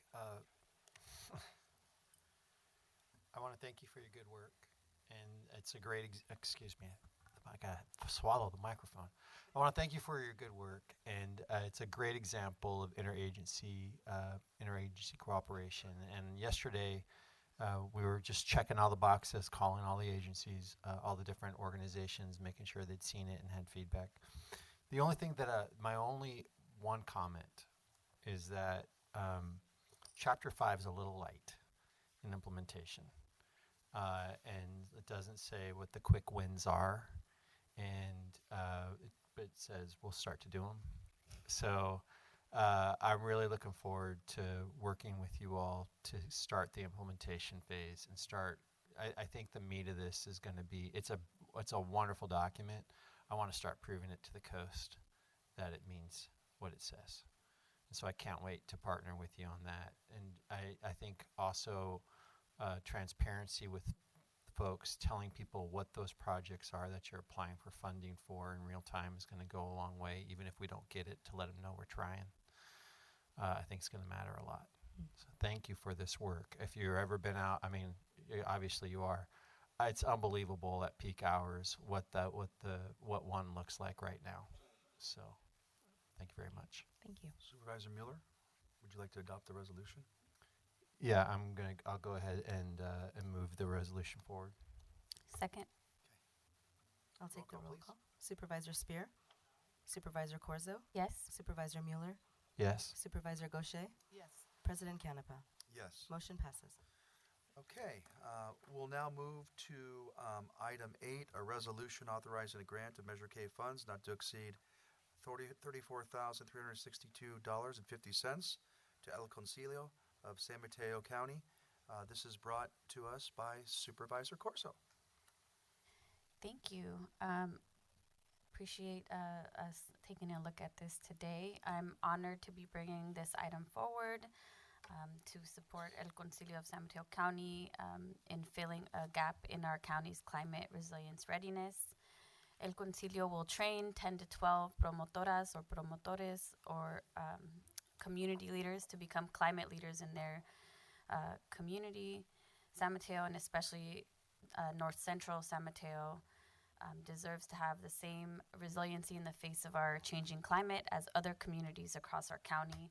While there is a lot of work in this regard in many other historically disadvantaged communities in our county, El Concilio's expansion into San Mateo and North Central in particular will have a very positive impact and fill a gap in services in our county. Now I'd like to invite Adriana Fernandez Arriaga from El Concilio to share some thoughts on the importance of this grant. Oh, as well as Ana Avendaño, the executive director, is here. Thank you, Supervisor Corzo. Good afternoon, Board of Supervisors. Thank you for having me here today. My name is Adriana Fernandez Arriaga. I'm the Public Policy Manager at El Concilio of San Mateo County, where I manage our Climate Ready Ambassador Program, and also a longtime resident of North Central San Mateo. Growing up in a mixed status household with my mom, who worked cleaning houses with harsh chemicals, and my dad as a landscaper and gardener being around the smell of gasoline from his equipment, to my sister being diagnosed with asthma because of bad air quality and mold exposure inside our home, made me pursue a degree in environmental science with a focus on environmental justice. Having the privilege to pursue higher education, I wanted to ensure that I would come back to my community of North Central to push for environmental justice. Here I am, 8 years later, working at an organization that has had 45 years of experience working at the intersection of public health and environmental justice, with community being front and center. El Concilio's mission is to foster economic stability, promote environmental awareness, and ensure that underserved communities have a voice in shaping policies that impact their lives. In November of 2024, we led a cohort of 12 community leaders and promotoras from North Fair Oaks and Redwood City through our Climate Ready Ambassador Program with funds from the Silicon Valley Community Foundation. The 4 sessions Spanish certified program included topics such as Climate Change 101, emergency preparedness, the healthy home, and it ended with a session on local public policy and advocacy. This place-based, on-the-ground community training program has made a difference in building community ambassadors to promote local environmental issues. It has increased participation of underrepresented communities in local advocacy efforts and has developed workforce pathways for community leaders to promote their roles with El Concilio and or its partners. Many graduates participate in our monthly community meetings called Climate Ready North Fair Oaks, in focus groups with the Bay Area Air Quality Monitoring District, Bay Area Regional Action Plan, and some will be hired to co-facilitate the training in North Central San Mateo. For El Concilio, this is an exciting opportunity to take a program that has been successful in other neighborhoods and take it to the community of North Central San Mateo. We are thrilled to partner with Supervisor Noelia Corzo on this one-time fund to lead an impactful and results-proven community program that aligns with the strategic plan for District 2, which is to increase access to programs and resources that mitigate environmental injustices for vulnerable residents, including children. As a North Central resident, it makes me emotional to come back to my community and provide a much-needed program that will provide them with the tools to become climate ambassadors and improve the lives and health of many of my neighbors and their families. We're also excited to share that we're receiving the Sustainability Award for Sustainable San Mateo County for all that work that we have successfully accomplished in collaboration with community and partners to mitigate environmental injustices within the past 45 years. Thank you again for having me speak today, and I hope you consider us to implement our Climate Ready Ambassador Training Program in North Central San Mateo. Thank you. Thank you so much. I also just wanted to add that This grant will support the long-term strategy of actually moving forward in trying to uplift and designate communities in our county as AB 617 communities that actually allows them to have more access to grants from not just BACMed, but CARB and other state grants that address disproportionate environmental impacts in certain communities. And so there are many communities that could qualify to become AB 617 designated communities, and this will help in that process for our county to finally have those communities designated who qualify, right? We do have significantly impacted communities.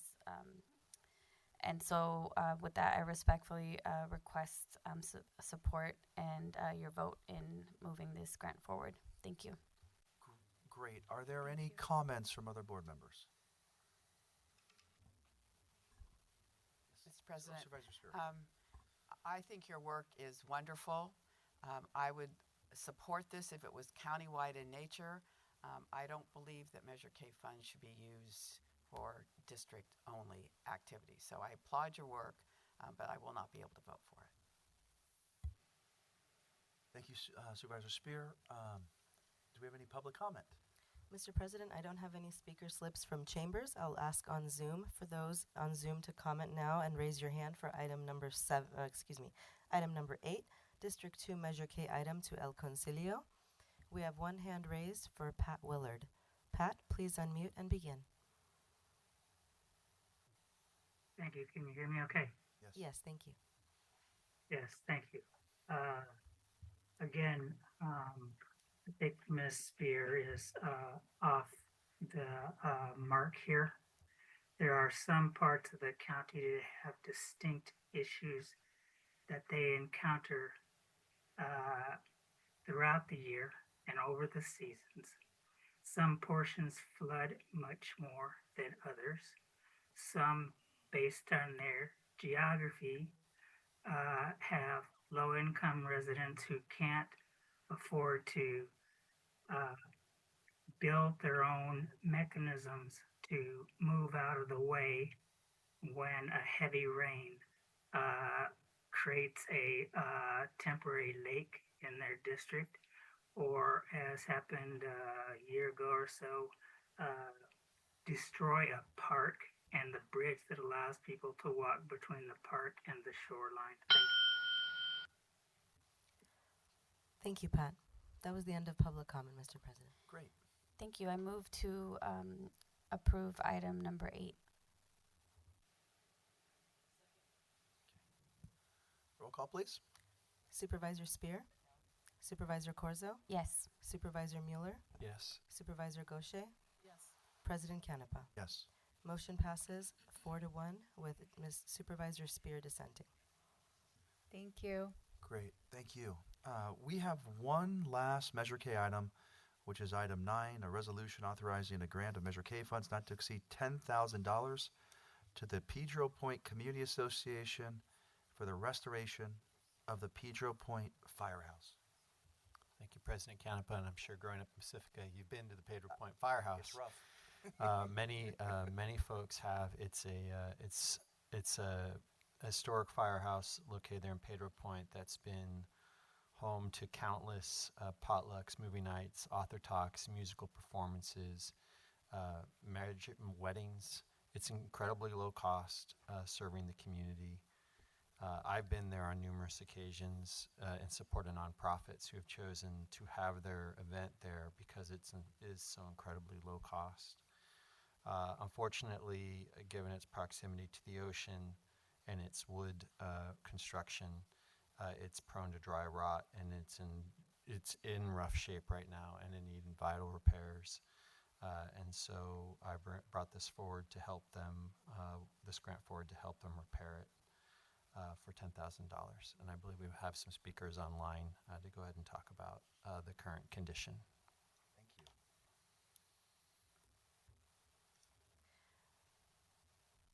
Let's see. I do see several hands raised at this time. Let me just see which ones they might be. I show an Allison West, a Joanne Gold. We can just go to public comment and have Oh. them speak in public Why don't we comment. just go to public comment? That's a great idea. Okay, great. I don't have any speaker slips from chambers, so public on Zoom can click raise hand for item number 9 on this District 3 Measure K item to Pedro Point. We'll start with Pat Willard, followed by Allison West. Pat Willard, please unmute and begin.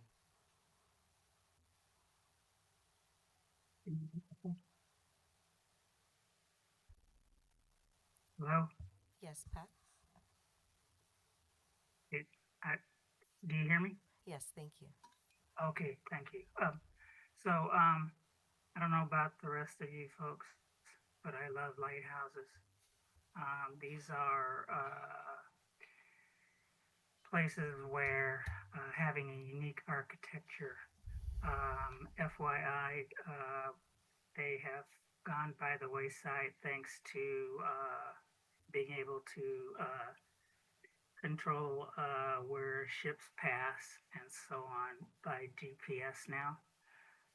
So I think we lose a lot of history and understanding of what happened along our coastline in days of yore, if I can use that archaic term phrase.